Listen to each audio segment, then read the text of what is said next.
ಪರಾಶರಸೂನು ಸತ್ಯವತೀ ಹೃದಯ ನಂದನೋ ವ್ಯಾಸ ಯಸ್ಯ ಹಾಸ್ಯ ಕಮಲಗಲಿತಂ ವಾಂಗ್ಮಯಮೃತಂ ಜಗತ್ಪಿಬತಿ ಭುಜಗ ಭೋಗಾಭಮುದ್ಯಮ್ಯ ಹೃದಯಂ ನಿಜಭುಜಂ ದಕ್ಷಿಣಂ ಲಕ್ಷಣಾಢ್ಯಂ ಲಲಿತ ಮುದ್ರಿಕ್ತ ವಿಜ್ಞಾನ ಮುದ್ರಂ ಭಜ ಭಜ ಅನಂತಮಿತ್ಯಾಲಪಂತಂ ಪ್ರಣತವಾನ್ ಪ್ರಾಣಿನಾಂ ಪ್ರಾಣಭೂತಂ ಪ್ರಣತಿಭಿಃ ಪ್ರೀಣಯೇ ಪೂರ್ಣಬೋಧಂ ಭವದವೋಷ್ಣೇನ ತಾತಪ್ಯಮಾನಾನ್ ಭುವಿ ಪರಂ ನಾಥಮಪ್ರೇಕ್ಷಮಾಣಾನ್ ಭುವನಮಾನ್ಯೇನ ಚ ಅನ್ಯೇನ ದೋಷ್ಣಾ ಭವತು ಭೀರ್ಮಾ ಇತಿ ನ ಸಾಂತ್ವಯಂತಂ ಪ್ರಣತವಾನ್ ಪ್ರಾಣಿನಾಂ ಪ್ರಾಣಭೂತಂ ಪ್ರಣತಿಭಿಃ ಪ್ರೀಣಯೇ ಪೂರ್ಣಬೋಧಂ ನಾರಾಯಣಂ ಸುರಗುರುಂ ಜಗದೇಕನಾಥಂ ಭಕ್ತಪ್ರಿಯಂ ಸಕಲಲೋಕ ನಮಸ್ಕೃತಂ ಚ ತ್ರೈಗುಣ್ಯವರ್ಜಿತಮಜಂ ವಿಭುಮದ್ಯಮೀಶಂ ವಂದೇ ಭವಘ್ನಮರಾಸರ ಸಿದ್ಧವಂದ್ಯಂ ನಾರಾಯಣಂ ನಮಸ್ಕೃತ್ಯ ನರಂ ಚೈವ ನರೋತ್ತಮಂ ದೇವೀಂ ಸರಸ್ವತೀಂ ವ್ಯಾಸಂ ತತೋ ಜಯಮುದೀರಯೇ. ನನ್ನ ಅಧ್ಯಾತ್ಮ ಬಂಧುಗಳೇ,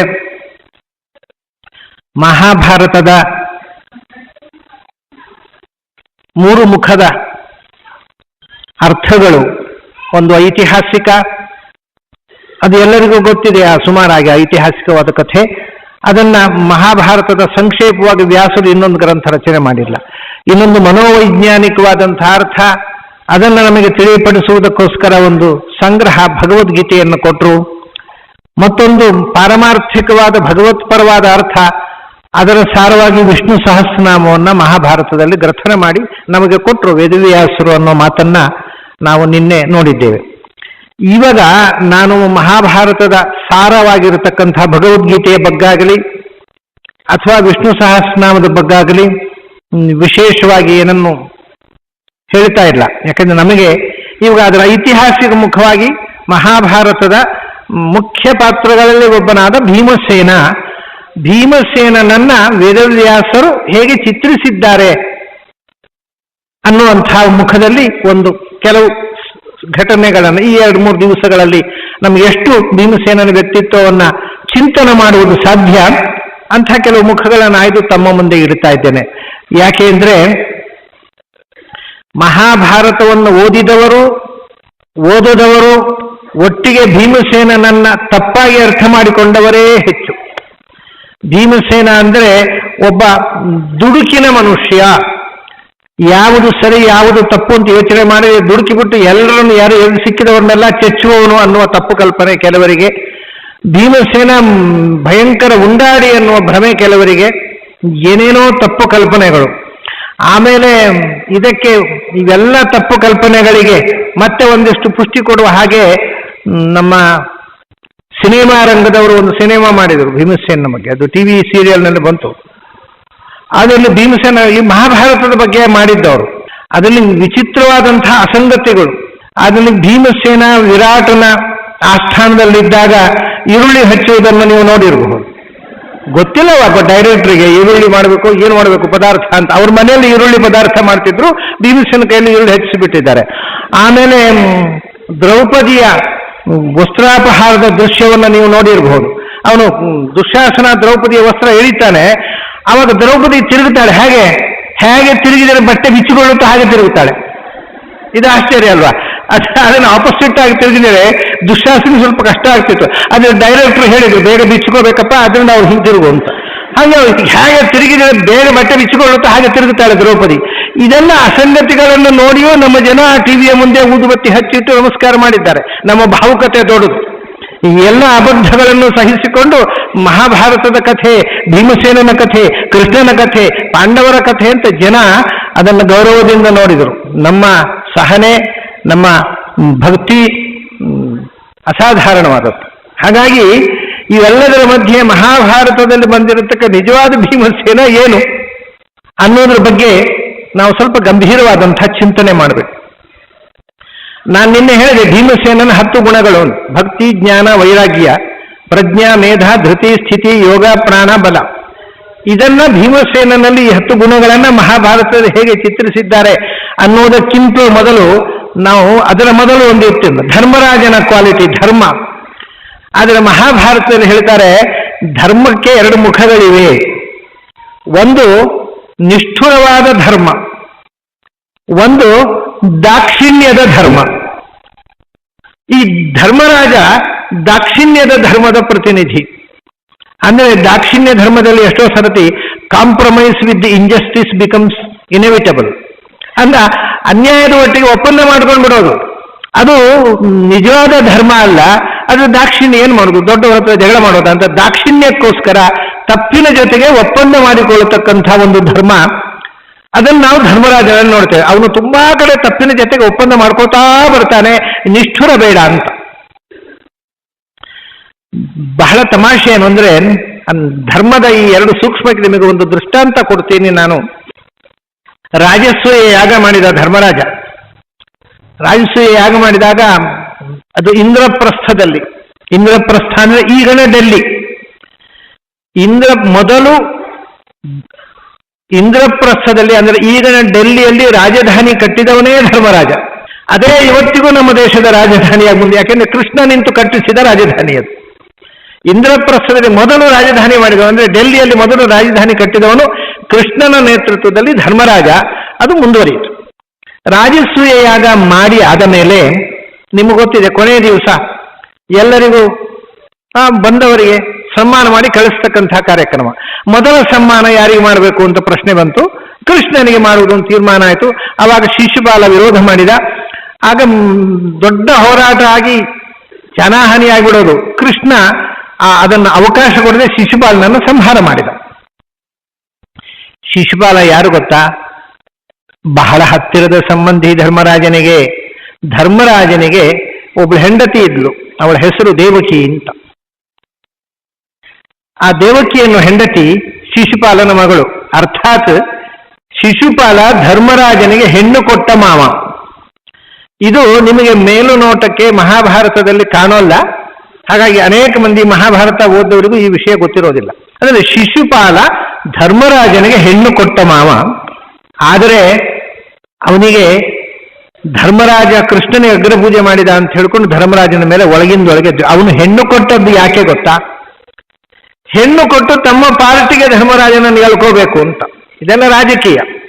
ಆದರೆ ಧರ್ಮರಾಜ ಮದುವೆ ಮಾಡಿಕೊಂಡ ಮೇಲೆ ಶಿಶುಪಾಲನ ಪಕ್ಷಕ್ಕೆ ಧರ್ಮರಾಜ ತಿರುಗುವ ಬದಲು ದೇವಕಿಯು ಶಿಶುಪಾಲನ ವಿರುದ್ಧ ಪಾಂಡವರ ಕಡೆಗೆ ನಿಂತು ಬಿಟ್ಲು. ಹಾಗಾಗಿ ಮಗಳನ್ನು ಕೊಟ್ಟದ್ದೇ ಬಂತು, ನಮ್ಮ ಪಾರ್ಟಿಗೆ ಇವನು ಬರಲಿಲ್ಲ ಅಂತ ಧರ್ಮರಾಜನ ಮೇಲೆ ಒಂದು ದ್ವೇಷ ಇತ್ತವನಿಗೆ. ಅವನು ಬರೀ ರಾಜಕೀಯ. ತಮ್ಮ ಪಕ್ಷಕ್ಕೆ ಹೇಳಿಕೊಂಡು ಧರ್ಮರಾಜನನ್ನ ತಮ್ಮ ಬೆಳೆ ಬೇಯಿಸಿಕೊಳ್ಳಿಕ್ಕೆ ಮಾಧ್ಯಮವಾಗಿ ಬಳಸಬೇಕು ಅನ್ನುವ ದೃಷ್ಟಿಯಿಂದ. ಹಾಗಾಗಿ ಈ ಯಜ್ಞಕ್ಕೆ ಏನಾದರೂ ಅಡ್ಡಿ ಮಾಡಬೇಕು ಅಂತ ಮೊದಲೇ ತೀರ್ಮಾನ ಮಾಡಿಕೊಂಡು ಅವನು ಒಂದು ದೃಷ್ಟಿಯಿಂದ ಈಗಿನ ಭಾಷೆಯಲ್ಲಿ ಹೇಳುವುದಿದ್ರೆ ಆ ಸಭೆ ಕೆಡಿಸುವುದಕ್ಕೋಸ್ಕರ ಗೂಂಡಾಗಳನ್ನು ಕಟ್ಟಿಕೊಂಡು ಬಂದಿದ್ದವ. ಅವನೊಬ್ಬರೇ ಬಂದಿರಲಿಲ್ಲ. ಕೃಷ್ಣ ಸುಮ್ಮನೆ ಕೂತಿದ್ರೆ ಆ ಗೂಂಡಾಗಳು ಬಂದು ಅಲ್ಲಿ ಇದ್ದವನ್ನೆಲ್ಲ ಹೊಡೆದು ಬಡಿದು ದೊಡ್ಡ ಹತ್ಯಾಕಾಂಡ ಆಗ್ತಿತ್ತು. ಇದಕ್ಕೆ ಅವಕಾಶ ಕೊಡಲಿಲ್ಲ. ಕೃಷ್ಣ ಶಿಶುಪಾಲನನ್ನ ಕೊಂದ. ಇವನು ಮಾವ ಸತ್ತ. ಯಜ್ಞದ ಪೂರ್ತಿ ಇನ್ನೂ ಅವಭೃತ ಕೃಷ್ಣಾರ್ಪಣ ಬಿಡುವ ಮುಂಚೆ ಮಾವ ಸತ್ತ ಹಾಗಾಯ್ತಲ್ಲ. ಇದೊಂದು ಅಪಶಕುನ ಆಯಿತು ಅಂತ ಧರ್ಮರಾಜ ವೇದವ್ಯಾಸರನ್ನ ಕರೆದು ಒಂದು ಪ್ರಶ್ನೆ ಮಾಡ್ತಾನೆ. ಸಹಜ ಇದು. ಹೇಳ್ತಾನೆ, ನೀವು ಆಮೇಲೆ ಈ ನಮ್ಮ ಕಾಲದ ಶ್ರೇಷ್ಠ ಋಷಿಗಳು ಎಲ್ಲ ಸೇರಿ ದಿವಸ ನೋಡಿ ನಿಮ್ಮ ಮಾರ್ಗದರ್ಶನದಲ್ಲಿ ನಿಮ್ಮ ಪೌರೋಹಿತ್ಯದಲ್ಲಿ ಯಜ್ಞ ಆಯಿತು. ಇಷ್ಟೆಲ್ಲ ವ್ಯವಸ್ಥಿತವಾಗಿ ಜ್ಞಾನಿಗಳ ಸಮಾಗಮದಲ್ಲಿ ಆದ ಯಜ್ಞದಲ್ಲಿ ಈ ದುರಂತ ಯಾಕಾಯಿತು? ಇನ್ನು ಯಜ್ಞ ಶಾಲೆಯಲ್ಲೇ ಅವನು ಸತ್ತ ಅಲ್ಲ, ಇಲ್ಲಿಂದ ಹೊರಟು ಹೋಗಿ ಬೀದಿ ಹೋದ್ಮೇಲೆ ಸತ್ತಿದ್ರೆ ಏನೂ ತೊಂದರೆ ಆಗ್ತಾ ಇರಲಿಲ್ಲ. ಇಲ್ಲೇ ಯಾಕೆ ಸತ್ತಾವ? ಅದಕ್ಕೆ ವೇದವ್ಯಾಸರು ಹೇಳ್ತಾರೆ, ಪ್ರತಿಯೊಂದು ಘಟನೆಗೂ ಒಂದು ಮೀನಿಂಗ್ ಇದೆ. ನಾವು ಸಾಮಾನ್ಯವಾಗಿ ನಮ್ಮಲ್ಲಿ ಕೋಇನ್ಸಿಡೆನ್ಸ್ ಅಂತೇವೆ, ಆಕ್ಸಿಡೆಂಟಲ್ ಅಂತೇವೆ. ಅದು ಇಲ್ಲೇ ಇಲ್ಲ ಅಂತ ಒಂದು ಸಂಗತಿ. ಆಕಸ್ಮಿಕ ಅಂತ ಅನ್ನತಕ್ಕಂಥ ಒಂದು ಸಂಗತಿಯೇ ಶಾಸ್ತ್ರದ ಪ್ರಕಾರ ಇಲ್ಲ. ಅದು ನಾವು ಲೌಕಿಕವಾಗಿ ಆಡ್ತಕ್ಕಂಥ ಮಾತು. ಆಕಸ್ಮಿಕ ಅಂತಂದ್ರೆ A thing that happens without reason ಅಂತ ಕೆಲವರು ಅರ್ಥ ಬರೆದಿದ್ದಾರೆ ಡಿಕ್ಷನರಿಯಲ್ಲಿ. ಅದು ಪೆದ್ದುತನದ ಅರ್ಥ. ಯಾವುದರ ರೀಸನ್ನು ನಮಗೆ ಗೊತ್ತಿಲ್ಲವೋ ಅದು ಆಕಸ್ಮಿಕ ಹೊರತು ರೀಸನ್ ಇಲ್ಲದೆ ಇದ್ದದ್ದಲ್ಲ. ಪ್ರತಿಯೊಂದು ಯಾವುದು ಆಗುತ್ತೋ ಅದಕ್ಕೊಂದು ಕಾರಣ ಇರುತ್ತೆ. ಬಟ್ ನಮಗೆ ಗೊತ್ತಿಲ್ಲದ ಕಾರಣ ಇದ್ದಾಗ ನಾವು ಅದನ್ನು ಆಕ್ಸಿಡೆಂಟಲ್ ಅಂತೇವೆ, ಕೋಇನ್ಸಿಡೆನ್ಸ್ ಅಂತೇವೆ, ಆಕಸ್ಮಿಕ ಅಂತೇವೆ, ಯಾದೃಚ್ಛಿಕ ಅಂತಾರೆ ಸಂಸ್ಕೃತದಲ್ಲಿ. ಇದೆಲ್ಲವೂ ಅರ್ಥ ಏನೋ ಒಂದು ಕಾರಣ ಇದೆ, ನಮಗೆ ಗೊತ್ತಿಲ್ಲ ಅಂತ. ಒಂದು ತೀರ್ಮಾನ ಮಾಡಿದ್ರು, ಪ್ರಪಂಚದಲ್ಲಿ ಒಂದು ಹುಲ್ಲುಗರಿ ಹಂದಾಡಿದ್ರು ಕೂಡ ಅದರ ಹಿಂದೆ ಒಂದು ರೀಸನ್ ಇದೆ. So without reason nothing happens. ಹಾಗಾದ್ರೆ ಈ ಶಕುನ ಶಾಸ್ತ್ರ ಬೆಳೆದದ್ದು ಹಾಗೆ. ನಾವು ಹೋಗುವಾಗ ಒಂದು ಬೆಕ್ಕು ಅಡ್ಡ ಬಂತು, ಅದು ಎಡಕ್ಕೆ ಹೋಯ್ತೋ ಬಲಕ್ಕೆ ಹೋಯ್ತೋ ಅದರಿಂದ ಶಕುನ ಅಂತಾರೆ. ಅದು ಯಾಕೆಂದ್ರೆ ಅದು ನಾವು ಆಚೆ ಹೋದ್ಮೇಲೆ ಯಾಕೆ ಹೋಗ್ಲಿಲ್ಲ, ಅಥವಾ ನಾವು ಇಲ್ಲಿ ಬರೋ ಮುಂಚೆ ಯಾಕೆ ಹೋಗಲಿಲ್ಲ, ಎಡಕ್ಕೆ ಯಾಕೆ ಹೋಯ್ತು ಅಂದ್ರೆ ಪ್ರತಿಯೊಂದು ಇನ್ಸಿಡೆಂಟಿಗೂ ಪ್ರತಿಯೊಂದು ಚಲನಕ್ಕೂ there is a mathematical conclusion. ಇಡೀ ವಿಶ್ವದಲ್ಲಿ ಒಂದಕ್ಕೊಂದು ಇಂಥ ಒಂದು ಗಣಿತ ಬದ್ಧತೆ ಇದೆ. ಅದು ಗಣಿತಬದ್ಧವಾಗಿದೆ ವಿಶ್ವದ ಸಮಗ್ರ ಚಲನೆ, ಅದರಿಂದ ಅದಕ್ಕೊಂದು ಅರ್ಥ ಇದೆ. ಇದು ಅಂದ್ರೆ ಶಕುನ ಶಾಸ್ತ್ರ ಮೂಢನಂಬಿಕೆ ಅಲ್ಲ, ಅದು ಬಹಳ ದೊಡ್ಡ ಸೈನ್ಸ್. ಅದು ಗಣಿತಬದ್ಧವಾಗಿ ತೀರ್ಮಾನ ಮಾಡಿರ್ತಕ್ಕಂಥದ್ದು. ಅಂದ್ರೆ ಇವನು ಇದ್ಯಾಕೆ ಸತ್ತ ಅಂತ ಅದಕ್ಕೆ ವೇದವಾಸ ಹೇಳ್ತಾರೆ, ನೋಡಪ್ಪ, ಪ್ರತಿಯೊಂದು ಘಟನೆಗೂ ಒಂದು ಕಾರ್ಯಕಾರಣ ಭಾವ ಇದೆ, ಯಾವುದೂ ಆಕಸ್ಮಿಕವಾಗಿ ನಡೆಯೋದಿಲ್ಲ. ನಿನ್ನ ಯಾಗಶಾಲೆಯಲ್ಲಿ ನಿನ್ನ ಮಾವ ನಿನ್ನ ಕಣ್ಣೆದುರೆ ಬಿದ್ದು ಸತ್ತ, ಯಾಕೆ ಗೊತ್ತಾ? ಇದಕ್ಕೆ ಇದೊಂದು ಶಕುನ. ಏನು ಶಕುನ? ಇದರಿಂದಾಗಿ ಇನ್ನು 13 ವರ್ಷಗಳ ಮೇಲೆ ನಿನ್ನ ನಿಮಿತ್ತದಿಂದ ಲಕ್ಷಾಂತರ ಜನ ಸಾಯಲಿಕ್ಕಿದ್ದಾರೆ. ಅದರ ಸೂಚನೆ, ಅದರ ಶಕುನ ಇದು. 13 ವರ್ಷ ಆದ ಮಹಾಭಾರತ ಯುದ್ಧ ಆಗತ್ತೆ, ಅದರಲ್ಲಿ ಲಕ್ಷಾಂತರ ಜನ ಸಾಯ್ತಾರೆ. ಅದು ನೀನು ನಿಮಿತ್ತ, ತ್ವಯಾ ನಿಮಿತ್ತ ಭೂತೇನ. ಆದರೆ ನೀನು ಬರೀ ನಿಮಿತ್ತ, ಕೊಲ್ಲುವುದಲ್ಲ ನೀನು. ಮತ್ತೆ ಭೀಮಾರ್ಜುನ ಬಲೇನಚ ದುರ್ಯೋಧನ ಅಪರಾಧೇನ. ನೀನು ನಿಮಿತ್ತ, ನೀನು ಹಿರಿಮಗ ಆದ್ರಿಂದ ನಿನ್ನನ್ನು ನಿಮಿತ್ತವಾಗಿ ಇಟ್ಟುಕೊಂಡು ದುರ್ಯೋಧನನ ತಪ್ಪಿನಿಂದಾಗಿ ಭೀಮಾರ್ಜುನರ ಪೌರುಷದಿಂದಾಗಿ 18 ಅಕ್ಷೋಹಿಣಿ ಸಾವಾಗತ್ತೆ 13 ವರ್ಷದ ನಂತರ. ಅದು ನಿನ್ನಿಂದಾಗಿ ಆಗತ್ತೆ. ಅದಕ್ಕೋಸ್ಕರ ನಿನಗೆ ಈ ಶಕುನ ಸೂಚನೆ, ಅದಕ್ಕೋಸ್ಕರ ಸಂಭವಿಸ್ತಪ್ಪ. ಪ್ರತಿಯೊಂದು ಘಟನೆಗೂ ಮುಂದೆ ಆಗುವಂಥ ಘಟನೆಗೂ ಒಂದು ಸಂಬಂಧ ಇದೆ. ಧರ್ಮರಾಜ ಯೋಚನೆ, ಹಾಗಾದ್ರೆ ನನ್ನ ನಿಮಿತ್ತ ಜಗಳ ಆಗಬೇಕಾಗಿದ್ದರೆ ನೋಡಿ, ಅವನು ಜಗಳ ಆಗಬೇಕಾದ್ರೆ ನಾವೊಂದು ಅಭಿಪ್ರಾಯ ಭೇದ ವ್ಯಕ್ತಪಟ್ಟು ನನಗೆ ಆಗೋಲ್ಲ ಅಂತ ಹೇಳಬೇಕು, ಆಗ ಆಗೋಲ್ಲ ಅಂದ್ರೆ ಏನು ಆಗಬೇಕು ಅಂತ ಇನ್ನೊಬ್ರು ಜಗಳ. ಯಾರು ಏನು ಹೇಳಿದ್ರು ಅದಕ್ಕೆ ಆಯ್ತು ಅಂತ ಹೇಳಿಬಿಟ್ರೆ ಜಗಳ ಆಗತ್ತಾ? ಈ ಜಗಳ ಆಗತ್ತೆ ಅಂತ ಹೇಳಿದಾರಲ್ಲ ವ್ಯಾಸರು, ಜಗಳ ಆಗದಂತೆ ಮಾಡಬೇಕು ಅಂತ ಧರ್ಮರಾಜ ಅವತ್ತೊಂದು ಪ್ರತಿಜ್ಞೆ ಮಾಡಿದೆ. ಏನಂದ್ರೆ, ಇನ್ನು ಮೇಲೆ ನಾನು ಯಾರು ಮನೆಯಲ್ಲಿ ಏನು ಹೇಳಿದ್ರು ಆಗೋಲ್ಲ ಅಂತ ಹೇಳೋಲ್ಲ, ಆಯ್ತು ಅಂತ ಹೇಳ್ಬಿಡೋದು. ವಿಧಿ ನಗ್ತಾ ಇದೆ, ನೀನು ಏನು ಮಾಡ್ತೀಯೋ ಅದರಿಂದ ಜಗಳ ಮಾಡಿಸ್ತೀರಿ, ನೀನು ಎದುರು ಮಾತಾಡೋಲ್ಲ ಅದರಿಂದ ಜಗಳ ಅವರು ಆಗೋಲ್ಲ ಅಂತ ಹೇಳೋದಿಲ್ಲ ಅಂತ ತೀರ್ಮಾನ ಮಾಡಿದಾಗ ಧೃತರಾಷ್ಟ್ರ ದ್ಯೂತಕ್ಕೆ ಕರೆದ, ಆಗೋಲ್ಲ ಅಂತ ಹೇಳಲಿಲ್ಲ, ಹೋದ, ಅದರಿಂದ ಯುದ್ಧ ಆಯ್ತು. This is the beauty. ವಿಧಿ ನಮ್ಮ ಎಲ್ಲ ತೀರ್ಮಾನಗಳ ಹಿಂದೆ ನಗ್ತಾ ಇರುತ್ತೆ. ಇನ್ನು ನಾನು ಜಗಳ ಮಾಡೋಲ್ಲ ಅಂತ ನೀನು ಪ್ರತಿಜ್ಞೆ ಮಾಡ್ತೀನಿ ಗೊತ್ತಿತ್ತ ನನಗೆ, ನೀನು ಜಗಳ ಮಾಡದೇ ಇರೋದ್ರಿಂದ ಜಗಳ ಹುಟ್ಟಿಸ್ತೇನೆ ನಾನು ಅಂದಿತ್ತು ವಿಧಿ. ಇದು ಬಹಳ ವಿಚಿತ್ರ. ಆಯ್ತು, ಇದು ಹೀಗೆ ಪ್ರತಿಯೊಂದು ಶಕುನಗಳ ಹಿನ್ನೆಲೆಯಲ್ಲಿ ಒಂದು ಘಟನೆ ನಡೆಯುತ್ತದೆ. ಇದನ್ನ ಧರ್ಮರಾಜ ಮುಂದೆ ಯುದ್ಧ ಆಯಿತು. ಯುದ್ಧ ಆದಾಗ ವ್ಯಾಸರು ಹೇಳ್ತಾರೆ, ನೀನು ನಿಮಿತ್ತ ಮಾತ್ರ, ನಿನಗೆ ಏನೂ ದೋಷ ತಟ್ಟುವುದಿಲ್ಲ. ಮತ್ತೆ ಭೀಮಾರ್ಜುನರು ಅವರು ಕೊಡ್ತಾರೆ, ಭೀಮಾರ್ಜುನ ಬಲೇನಚ. ಈ 18 ಅಕ್ಷೋಹಿಣಿ ಯುದ್ಧದಲ್ಲಿ ಅತ್ಯಂತ ಶ್ರೇಷ್ಠವಾದ ಹೋರಾಟ ಮಾಡಿದವರು ಭೀಮ ಮತ್ತು ಅರ್ಜುನ. ಆದರೆ ಅವರಿಗೂ ಏನೂ ದೋಷ ತಟ್ಟುವುದಿಲ್ಲ. ಯಾಕೆಂದ್ರೆ ಯಾರು ತಪ್ಪು ಮಾಡಿದಾನೋ ಅವನಿಗೆ ದೋಷ ತಟ್ಟು. ಯುದ್ಧ ಆಗಲಿಕ್ಕೆ ಯಾರು ಪ್ರಚೋದನೆ ಮಾಡಿದರೋ ಅದು ಯಾರು? ದುರ್ಯೋಧನ ಅಪರಾಧೇನ. ಆ ತಪ್ಪು ಮಾಡಿದವ ದುರ್ಯೋಧನ. ಅವನು ಯುದ್ಧ ಆಗಲೇಬೇಕು ಅಂತ ಪಟ್ಟು ಹಿಡಿದು ಕಾಲಕ್ಕೆ ದಕ್ಕಿದವ ದುರ್ಯೋಧನ.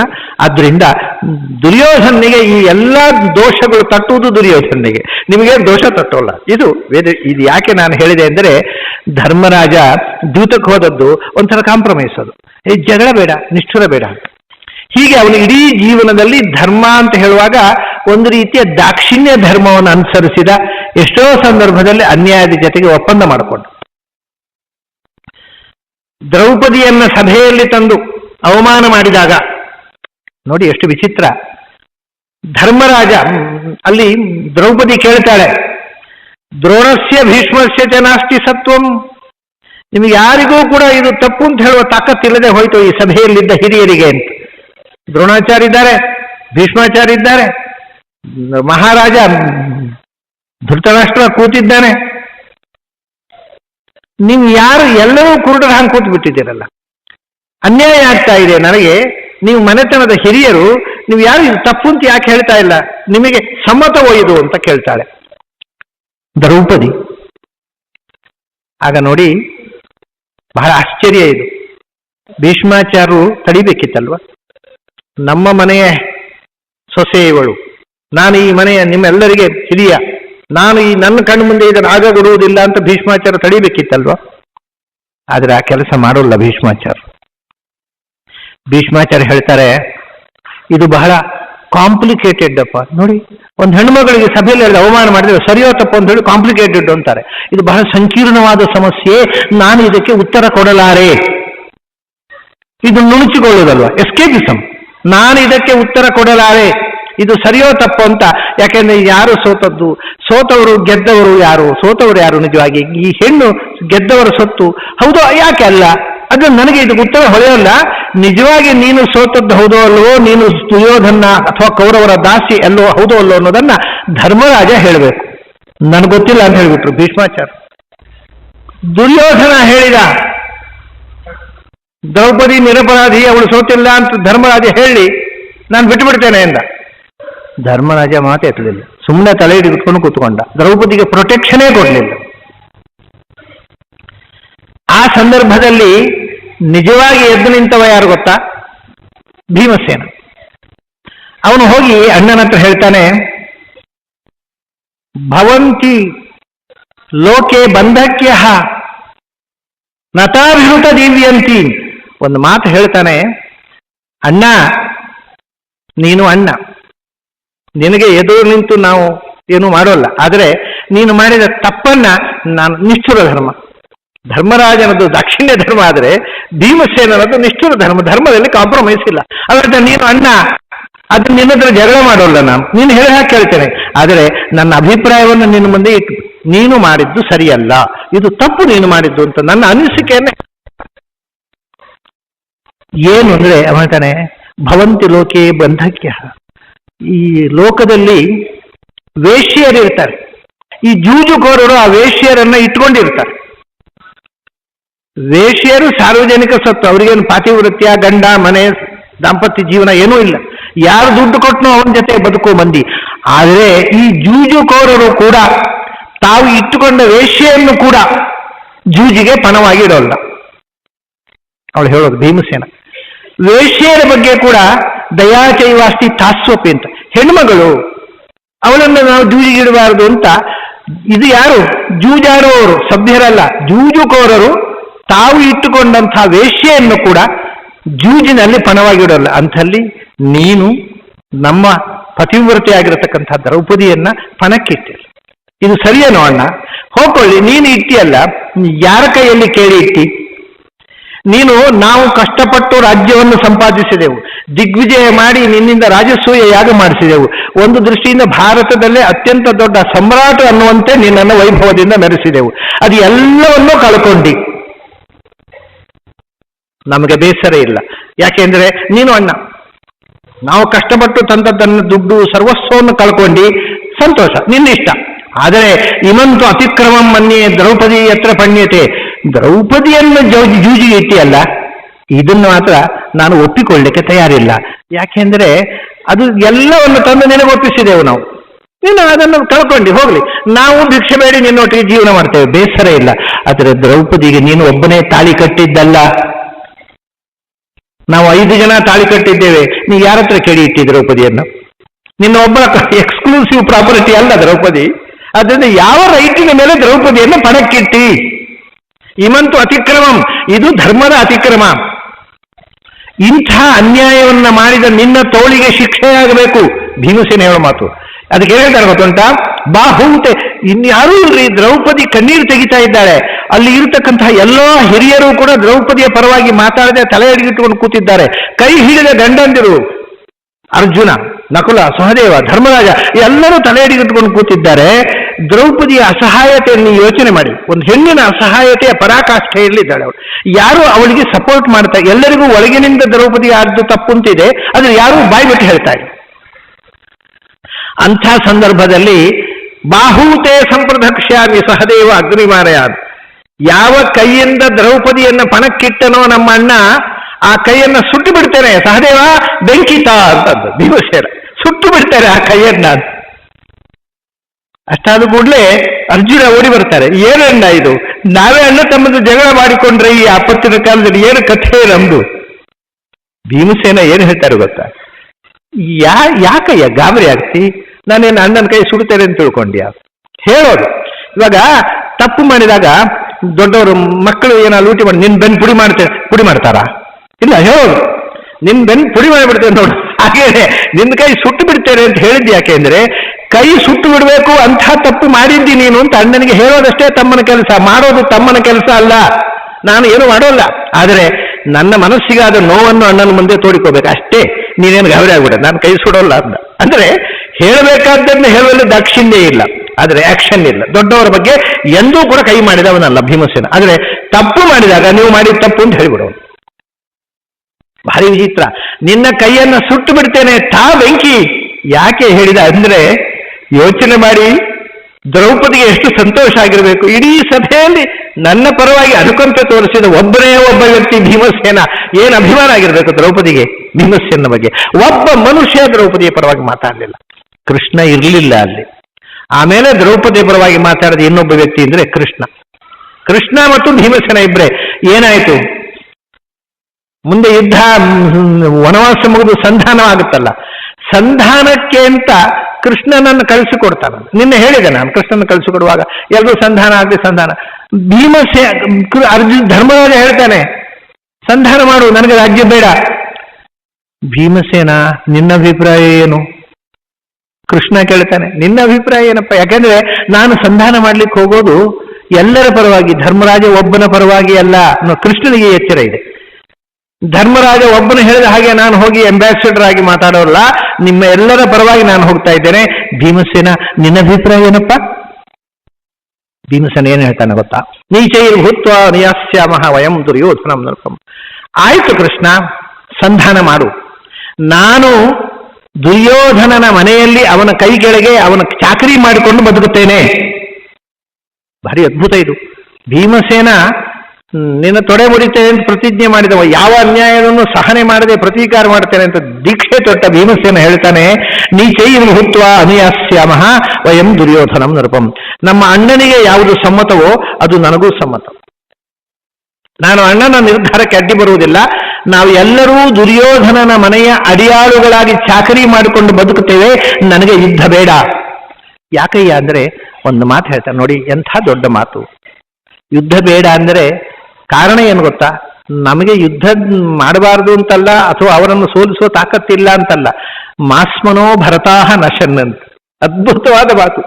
ನಮಗೋಸ್ಕರ, ನಮಗೆ ಪಾಲು ಸಿಗಲಿಲ್ಲ ಅನ್ನೋದಕ್ಕೋಸ್ಕರ ಭಾರತ ದೇಶದ ಜನಾಂಗ ಹತ್ಯೆ ಆಗೋದು ಬೇಡ. ಯುದ್ಧ ಆಯ್ತು ಅಂದ್ರೆ ಲಕ್ಷ ಲಕ್ಷ ಜನ ಸಾಯ್ತಾರೆ. ಯಾರೋ ನಮಗೆ 5 ಜನಕ್ಕೆ ಆಸ್ತಿಯೇ ಪಾಲು ಸಿಗಲಿಲ್ಲ ಅಂತ ಲಕ್ಷ ಲಕ್ಷ ಜನ ಯಾವ್ಯಾವುದೋ ದೇಶದ ಸೈನಿಕರು, ಅವರಿಗೂ ಇದಕ್ಕೂ ಏನೂ ಸಂಬಂಧ ಇಲ್ಲ, ಅವರೆಲ್ಲ ಸಾಯ್ಬೇಕಾ? ಬೇಡ ಕೃಷ್ಣ, ಬೇಡ, ನಮಗೆ ರಾಜ್ಯ ಬೇಡ. ನಮಗೋಸ್ಕರ ದೇಶದ ಜನಾಂಗ, ಭಾರತ ದೇಶದ ಜನ ನಾಶ ಆಗುವುದು ಬೇಡ. ಏನು ಅದೃಶ್ಯ ಭೀಮಸೇನದ್ದು. ಅವಾಗ ಕೃಷ್ಣ ಒಂದು ತಮಾಷೆ ಮಾಡ್ತಾನೆ. ಏನು ಇದು ಭೀಮಸೇನ ಆಡೋ ಮಾತಾ? ಕೃಷ್ಣ ಭೀಮಸೇನ ಬಾಯಿಂದ ಇಂಥ ಮಾತು ಹೇಳ್ತಾನೆ. ಆಕಾಶಸ್ಯೈವ ಪತನಂ ಪರ್ವತಸ್ಯೈವ ಸರ್ಪಣಂ. ಏನಂದ್ರೆ ಮೇಲಿನಿಂದ ಆಕಾಶ ಕಳಚಿ ಬಿತ್ತು ಅಂದ್ರೆ ಹೇಗೆ ನಂಬಲಿಕ್ಕಾಗೋಲ್ಲೋ ಹಾಗೆ ಭೀಮ ಹೀಗೆ ಮಾತಾಡ್ತಾರೆ, ನಂಬಲಿಕ್ಕಾಗೋಲ್ಲಪ್ಪ ನನಗೆ. ಪರ್ವತಸ್ಯೈವ ಸರ್ಪಣಂ, ಎಲ್ಲೋ ಎಲ್ಲಮ್ಮನ ಗುಡ್ಡ ಧಾರವಾಡದಲ್ಲಿ ಬಂದ್ಬಿತ್ತು ಅಂದ್ರೆ ಯಾರ ನಂಬ್ತಾರ? ಹಾಗೆ ಏನೋ ಪರ್ವತ ಅಲ್ಲಿದ್ದದ್ದು 10 ಮೈಲಿ ಈಚೆ ಬಂದ್ಬಿತ್ತು, ತಲೆ ಮೇಲೆ ಬಂದ್ಬಿತ್ತು, ನಮ್ಮ ಮಾಡಿನ ಮೇಲೆ ಬಂದ್ಬಿತ್ತು ಅಂದ್ರೆ ಅದು ಎಷ್ಟು ಅಸಂಗತವೋ ಅಸಂಭವವೋ, ಅಷ್ಟು ಆಶ್ಚರ್ಯ ಆಗುತ್ತಪ್ಪ ನಿನ್ನ ಮಾತು ಕೇಳಿ. ಏನ್ ಭೀಮಸೇನ ಬಾಯಲ್ಲಿ ಇಂಥ ಮಾತು? ಏನಯ್ಯ ನಿನಗೂ ಯುದ್ಧ ಅಂದ್ರೆ ಹೆದರಿಕೆ ಆಗೋಯ್ತಾ ಅಂತ ಕೃಷ್ಣ ಬೇಕು ಅಂತ ಕಿಟಲೆ ಮಾಡ್ತಾರೆ. ಅವಾಗ ಭೀಮಸೇನ ಒಂದು ಮಾತು ಹೇಳ್ತಾರೆ. ಕೃಷ್ಣ ಭೀಮಸೇನನಿಗೆ ತನ್ನ ಪೌರುಷದ ಬಗ್ಗೆ ಕೊಚ್ಚಿಕೊಂಡು ಗೊತ್ತಿಲ್ಲ. ನಾನು ಅಂಥವ, ನಾನು ಇಂಥವ ಅಂತ ಲೆಟರ್ ಹೆಡ್ಡೇ ಇರಲಿಲ್ಲ. ಅವಾಗ ಲೆಟರ್ ಹೆಡ್ ಇದ್ರೂ ಪ್ರಿಂಟ್ ಮಾಡಿಸ್ಕೊಳ್ತಿರ್ಲಿಲ್ಲ. ಇವಾಗ ಲೆಟರ್ ಹೆಡ್ನಲ್ಲಿ ಮ್ಯಾಟ್ರ್ ಬರೀಲಿಕ್ಕೆ ಆಗಿರೋದಷ್ಟು ನಮ್ಮ ಟೈಟ್ಲ್ಗಳನ್ನು ಪ್ರಿಂಟ್ ಮಾಡಿಸ್ಕೋತೇವೆ. ಅವು ಕಡೆ ಇದ್ದದ್ದಲ್ದಿದ್ದ ರಿಟೈರ್ಡ್ ಸೋ ಆ್ಯಂಡ್ ಸೋ ಅದು ಹಾಕೊಳ್ಳೋದು ರಿಟೈರ್ಡ್. ಯಾಕೆ ಟೈಟ್ಲು ಅದೊಂದು ಟೈಟ್ಲು, ರಿಟೈರ್ಡ್ ಹೆಡ್ ಮಾಸ್ಟರ್. ಒಂದು ಲೆಟರ್ ಬಂದಿತ್ತು ನನಗೆ, ಅದರೇ ಇವನು ನಿವೃತ್ತ ಹಾಲು ಸರಬರಾಜು ಸಂಘದ ಅಧ್ಯಕ್ಷರು, ಅದೊಂದು ಟೈಟ್ಲು. ಅಂದ್ರೆ ಹುಚ್ಚು ನಮ್ಮ ಜನರಿಗೆ ಎಲ್ಲಿ ತನಕ ಅಂದ್ರೆ ಪಬ್ಲಿಸಿಟಿಯ ಮ್ಯಾಡ್ನೆಸ್ಸು. ಒಟ್ಟು ಏನಾದೊಂದು ಟೈಟ್ಲ್ ಇದ್ದ ಕಡೆ ಯಾರು ಕೊಡದೇ ಇದ್ರೆ ನಾನು ಏನಾದೊಂದು ಟೈಟ್ಲ್ ಕೊಟ್ಟರೆ ಕೈಕಾಲು ಬಿದ್ದು ತಗೋತಾರೆ ನಮ್ಮ ಜನ. ಇಷ್ಟು ನಾಚಿಗೆಟ್ಟ ಒಂದು ಪರಿಸ್ಥಿತಿಯಲ್ಲಿ ನಾವಿದ್ದೇವೆ. ನನ್ನ ಟೈಟ್ಲ್ಗಳನ್ನು ಹೇಳಿ ನನಗೆ ಅಭ್ಯಾಸ ಇಲ್ಲ. ನಾನಿಂಥವ ಅಂತ ಕೊಚ್ಚಿಕೊಂಡು ನನಗೆ ಅಭ್ಯಾಸ ಇಲ್ಲ ಕೃಷ್ಣ. ಆದ್ರೆ ನೀನು ಇಷ್ಟು ಹೇಳಿದ್ರಿಂದ ಒಂದು ಮಾತು ಹೇಳಬೇಕು. ಏನು ಅಂದ್ರೆ, ಹೆದರಿಕೆ ಆಯ್ತಾ ಅಂತ ಕೇಳಿದಿ. ನನ್ನ ಕೋಶದಲ್ಲಿ ಹೆದರಿಕೆ ಅನ್ನೋ ಶಬ್ದ ಇಲ್ಲ. ಅದು ನನ್ನ ಕೋಶದಲ್ಲಿ ಆ ಶಬ್ದ ಇಲ್ಲ ಅಷ್ಟೇ, ಮತ್ತೆ ನನ್ನ ಬಗ್ಗೆ ನಾನು ಏನು ಹೇಳಿಕೊಳ್ಳೋದಿಲ್ಲ ಅಂತ. ಕೃಷ್ಣ ಇಷ್ಟು ಯಾಕೆ ಹೇಳಿದ ಅಂದ್ರೆ ಭೀಮಸೇನ ಎಂಥವ ಅನ್ನೋದನ್ನು ಜಗತ್ತಿಗೆ ತೋರಿಸ್ಬೇಕಾಗಿತ್ತು ಕೃಷ್ಣನಿಗೆ. ಅವನು ಏನು ಹೇಳ್ತಾನೆ ಗೊತ್ತುಂಟ? ಭೀಮಸೇನ ಗೊತ್ತಯ್ಯ, ಸುಮ್ಮನೆ ಹೇಳಿದ್ದಷ್ಟೇ, ನೀನು ಏನು ಅಂತ ನನಗೆ ಗೊತ್ತು. ಒಂದು ಮಾತು ಹೇಳ್ತಾನೆ ಕೃಷ್ಣ, ಯತ್ಕಿಂಚಾತ್ಮನಿ ಕಲ್ಯಾಣಂ ಸಂಭಾವಯಸಿ ಪಾಂಡವ ಸಹಸ್ರ ಗುಣವತ್ತೇತತ್ವಯಿ ಸಂಭಾವಯಾಮ್ಯಹಂ. ಇದು ಕೃಷ್ಣನ ಬಾಯಿಯಿಂದ ಭೀಮಸೇನನ ಬಗ್ಗೆ ಬಂದ ಮಾತು. ನೀನು ನಿನ್ನ ಬಗ್ಗೆ ಏನು ತಿಳ್ಕೊಂಡಿದ್ದೀಯೋ ಭೀಮಸೇನ, ಅದಕ್ಕಿಂತ 1000 ಪಟ್ಟು ದೊಡ್ಡವ ನೀನು ತಿಳ್ಕೊಂಡಷ್ಟೇ ದೊಡ್ಡವನಲ್ಲ. ನಿನ್ನ ಬಗ್ಗೆ ನೀನೇನು ತಿಳ್ಕೊಂಡಿಲ್ಲ. ಆದರೆ ನನಗೆ ಗೊತ್ತಿದೆ, ನೀನು ತಿಳ್ಕೊಂಡದ್ದಕ್ಕಿಂತ ಸಹಸ್ರ ಗುಣವತ್ತೇತತ್ ತ್ವಯಿ ಸಂಭಾವಯಾಮ್ಯಹಂ. 1000 ಪಟ್ಟು ದೊಡ್ಡವರಪ್ಪ ನೀನು. ನಿನ್ನ ಎತ್ತರ ಯಾರಿಗೂ ಗೊತ್ತಿಲ್ಲ. ನೀನು ಮಹಾನ್ ವ್ಯಕ್ತಿ, ನನಗೆ ಗೊತ್ತು. ಆದರೆ ಸುಮ್ಮನೆ ವಿರೋಧಕ್ಕೋಸ್ಕರ ಹೇಳಿದೆ ಅಂತಾರೆ ಕೃಷ್ಣ. ಆಯಿತು, ಅರ್ಜುನ, ನಕುಲ, ಸಹದೇವರು ಎಲ್ಲರೂ ಒಂದು ದೃಷ್ಟಿಯಿಂದ ಅಣ್ಣ ಹೇಳಿದ ಹಾಗೆ ಆಗಲಿ, ಸಂಧಾನ ಒಪ್ಕೊ. ಕೃಷ್ಣ ಹೋಗಲ್ಲ. ನೋಡಿ, ಕೃಷ್ಣನ ಒಂದು ಭಗವದ್ ಅವತಾರದ ಒಂದು ಲೀಲೆಯ ವೈಶಿಷ್ಟ್ಯ ನೋಡಿ. ಅವನು ಹೇಳ್ತಾನೆ, ನಿಮ್ಮ 5 ಜನರ ಅಭಿಪ್ರಾಯ ಸಾಲದು ನನಗೆ. ದ್ರೌಪದಿ ಏನಂತಾಳೆ ಅದು ಬೇಕು ನನಗೆ, ನಾನು ಹೋಗುವ ಮುಂಚೆ. ದ್ರೌಪದಿಯ ಅಭಿಪ್ರಾಯಕ್ಕೆ ಇಂಪಾರ್ಟೆನ್ಸ್ ಕೊಟ್ಟವ ಕೃಷ್ಣ. ಯಾಕೆಂದ್ರೆ ಇವತ್ತು ಸಭೆಯಲ್ಲಿ ಅನ್ಯಾಯ ಆದದ್ದು ನಿಮಕ್ಕಿಂತ ಹೆಚ್ಚು ದ್ರೌಪದಿಗೆ. ನಿಮ್ಮನ್ನು ಯಾರು ಸಭೆಯಲ್ಲಿ ಎಳೆದು ಬತ್ತಲೆ ಮಾಡಲಿಲ್ಲ. ದ್ರೌಪದಿ ಪಡಬಾರದ ಪಾಡುಪಟ್ಟವಳು, ಅವಳ ನೋವು ನನಗೆ ಮುಖ್ಯ ಆಗತ್ತೆ. ಅದರಿಂದ ದ್ರೌಪದಿ ಏನಂತಾಳೆ ಸಂಧಾನದ ಬಗ್ಗೆ. ಆವಾಗ ದ್ರೌಪದಿ ಬರ್ತಾಳೆ. ಬಂದು ಒಂದು ಮಾತು ಹೇಳ್ತಾರೆ. ಬಂದು ಕೃಷ್ಣನಿಗೆ ನಮಸ್ಕಾರ ಮಾಡಿದ್ಲಂತೆ ದ್ರೌಪದಿ. ನಮಸ್ಕಾರ ಮಾಡುವಾಗ ಅವಳ ಮನಸ್ಸಿನಲ್ಲಿ ತುಂಬಿದ್ದ ನೋವೆಲ್ಲ ಮಡುಗಟ್ಟಿ ಒಂದು ಹನಿ ಕಂಬನಿಯಾಗಿ ಕಳೆದಿತ್ತು. ಒಂದು ಕಣ್ಣೀರ ಹನಿ, ಒಂದು ಕಂಬನಿ ಕೃಷ್ಣನ ಕಾಲಿಗೆ ಬಿತ್ತು. ಕೃಷ್ಣ ತಕ್ಷಣ ಹೇಳ್ತಾನೆ, ದ್ರೌಪದಿ ಕಣ್ಣೀರು ಒರೆಸಿಕೋ. ಯಾಕೆ? ನೀನು ಇನ್ನೂ ಕಣ್ಣೀರು ಸುರಿಸಿದರೆ ನಿನ್ನ ಒಂದೊಂದು ಕಂಬರಿಗೆ 1000 ತಲೆಗಳು ಉರುಳುತ್ತವೆ. ಕಣ್ಣೀರು ಒರೆಸಿಕೋ. ನಿನ್ನ ಕಣ್ಣೀರು ವ್ಯರ್ಥ ಆಗುವುದಕ್ಕೆ ಬಿಡೋಲ್ಲ ನಾನು. ನಿನಗೆ ಯಾರು ಅನ್ಯಾಯ ಮಾಡಿದ್ದಾರೋ ಅವರಿಗೆ ತಕ್ಕ ಶಾಸ್ತಿ ಆಗುತ್ತೆ. ಇತಿಹಾಸದಲ್ಲಿ ಇದನ್ನು ಮಾಡಿ ತೋರಿಸ್ತೇನೆ ಎಂದ. ಅಷ್ಟೇ ಅಲ್ಲ, ದ್ರೌಪದಿ ಏನು ಹೇಳಿದ್ರು ಗೊತ್ತಾ? ಬರೇ ಕಣ್ಣೀರು ಸುರಿಸಿದ್ದಲ್ಲ, ಅವರು ಒಂದು ಮಾತು ಹೇಳ್ತಾರೆ, ನೈವ ಮೇ ಪತೆಯ ಸಂತಿನ ಪುತ್ರಾಹ ನಚ ಬಾಂಧವಾಹ. ನನಗೆ ಯಾರೂ ಇಲ್ಲ ಕೃಷ್ಣ, ನಾನೊಬ್ಬ ಅನಾಥ. ಎಂಥ ಮಾತು ನೋಡಿ. 5 ಜನ ಜಗದೇಕ ವೀರರು, ಸಾಟಿ ಇಲ್ಲದ ಮಹಾಪುರುಷರು ಕೈ ಹಿಡಿದಿದ್ದಾರೆ. ಆದರೆ ಅವಳು ಹೇಳ್ತಾಳೆ, ನೈವ ಮೇ ಪತಯಸ್ಸಂತಿ, ನನಗೆ ಗಂಡಂದಿರು ಇಲ್ಲ. ಯಾಕೆಂದ್ರೆ ಅವಳು ಹೇಳ್ತಾಳೆ, ಗಂಡಂದಿರು ಇದ್ದಾರೆ ಅಂತ ನಾನು ಹೇಗೆ ಹೇಳಲಿ ಕೃಷ್ಣ? ನನಗೆ ಗಂಡಂದಿರು ಇದು ಏನು ಮಾಡಿದ್ರು ಇವರು? ಅವಮಾನ ಆದಾಗ, ಸಭೆಯಲ್ಲಿ ಅವಮಾನ ಆದಾಗ ಅವರೊಂದು ಮಾತು ಹೇಳ್ತಾರೆ. ಹೇಳಲಿಕ್ಕೆ ಕೂಡದಿದ್ದವರು ಕೂಡ, ಈಗ ರಸ್ತೆಯಲ್ಲಿ ಗಂಡ ಹೆಂಡತಿ ಹೋಗ್ತಾ ಇರ್ತಾನೆ, ಅವ ಗಂಡನಿಗೆ ಹೇಳಲಿಕ್ಕೆ ಕೊಡೋದಿಲ್ಲ. ಆದರೂ ಯಾರಾದರೂ ರಸ್ತೆಯಲ್ಲಿ ಹೋಗೋರು ಹೆಂಡತಿ ಕಣ್ಣು ಹೊಡೆದ್ರೆ ಏನಯ್ಯ ನನ್ನ ಹೆಂಡತಿ ಕಣ್ಣು ಹೊಡಿತೆ ಅಂತ ಕೇಳ್ತಾನೋ ಇಲ್ವೋ? ಅಷ್ಟು ಮಾಡಲಿಲ್ಲ ಇವರು. ನನ್ನ ಬಟ್ಟೆ ತಲೆಯಡಿಗೆ ಇಟ್ಕೊಂಡು ಕೂತ್ಕೊಂಡ್ರು. ದಿಕ್ ಬಲಂ ಭೀಮಸೇನಸ್ಯ ದಿಕ್ ಪಾರ್ಥಸ್ಯ ಚ ಗಾಂಡೀವಂ. ಈ ಭೀಮಸೇನನ ತೋಳ್ಬಲಕ್ಕೆ ಧಿಕ್ಕಾರ ಇರಲಿ, ಈ ಅರ್ಜುನನ ಗಾಂಡೀವ ಧನುಸ್ಸಿಗೆ ಧಿಕ್ಕಾರ ಇರಲಿ. ಜಗತ್ತನ್ನೆಲ್ಲ ಗೆಲ್ತಾರಂತೆ, ಹೆಂಡತಿಯ ಮಾನ ಉಳಿಸ್ಲಿಕ್ಕಾಗದ ಪೌರುಷ ಧಿಕ್ಕಾರ. ದ್ರೌಪದಿಯ ಪೌರುಷ ನೋಡಿ, ಜಗತ್ತಿನ ಇತಿಹಾಸದಲ್ಲೇ ದ್ರೌಪದಿ ಅಂತ ವೀರ ಮಹಿಳೆ ಇನ್ನೊಬ್ಬರು ಹುಟ್ಟಿಲ್ಲ. ಭೀಮಸೇನನ ತೋಳ್ಬಲಕ್ಕೆ ಧಿಕ್ಕಾರ ಇರಲಿ, ಅರ್ಜುನನ ಗಾಂಡೀವ ಪೌರುಷಕ್ಕೆ ಧಿಕ್ಕಾರ ಇರಲಿ. ಯಾಕೆ? ಯದ್ ಭಾರ್ಯಾಂ ಪರಿರಕ್ಷಂತಿ ಭರ್ತಾರ ಅಲ್ಪಬಲಾಪಿ. ಏಳಿಕೆ ಕೂಡದೇ ಇದ್ದವರು ಕೂಡ ಹೆಂಡತಿಯ ರಕ್ಷಣೆ ಮುಂದಾಗ್ತಾರೆ. ಇವರು ಹೆಂಡತಿಯ ಮರ್ಯಾದೆ ರಕ್ಷಿಸಬೇಕು ಅಂತ ಅನಿಸಲಿಲ್ಲ. ಯಾಕೆ ಬೇಕು ಆ ಹೆಂಡತಿಯ ಮಾನವನ್ನು ರಕ್ಷಿಸದ ಆ ಗಾಂಡೀವ, ಆ ತೋಳ್ಬಲ? ಧಿಕ್ಕಾರ ಅದಕ್ಕೆ ಇದ್ದು. ಹೌದು, ಆಯ್ತು. ಈಗ ನೀನ್ ಸಂಧಾನದ ಬಗ್ಗೆ ನಿನ್ನ ಅಭಿಪ್ರಾಯ ಏನು? ಅವಳು ಹೇಳ್ತಾಳೆ, ಚಾಕರಿ ಮಾಡ್ತಾರಂತಲ್ವಾ ನಮ್ಮ ಯಜಮಾನರು? ಭೀಮಸೇನ ಹೇಳಿದ್ನಲ್ಲ, ಚಾಕರಿ ಮಾಡ್ತಾರಂತಲ್ವಾ ದುರ್ಯೋಧನದು. ಮಾಡಲಿ ಸಂತೋಷ.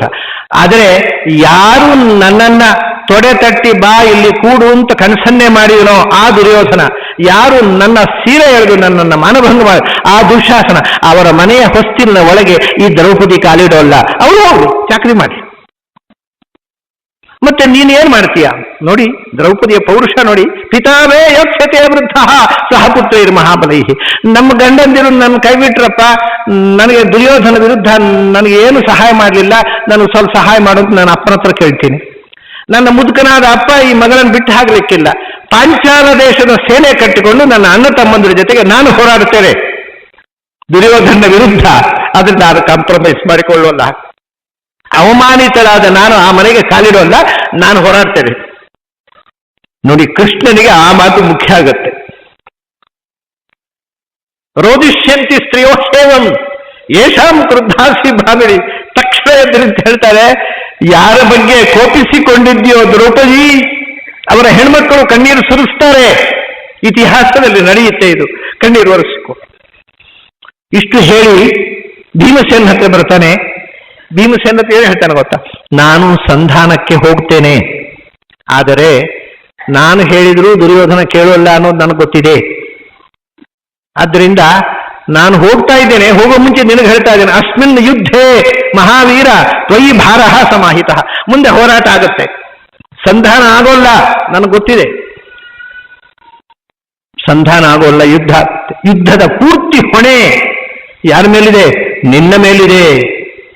ಭೀಮಸೇನ ಹತ್ರ ಕೃಷ್ಣ ಇಡೀ ಯುದ್ಧದ 18 ಅಕ್ಷೋಹಿಣಿ ಸೇನೆ, ಆ ಕಡೆ 11 ಈ ಕಡೆ 7, ಸೇನಾಪತಿ ಯಾರೇ ಇರಬಹುದು, ಆದರೆ ಯುದ್ಧದ ನಿರ್ವಹಣೆಯ ಪೂರ್ತಿ ಹೊಣೆ ನಿನ್ನ ಹೆಗಲ ಮೇಲಿದೆ.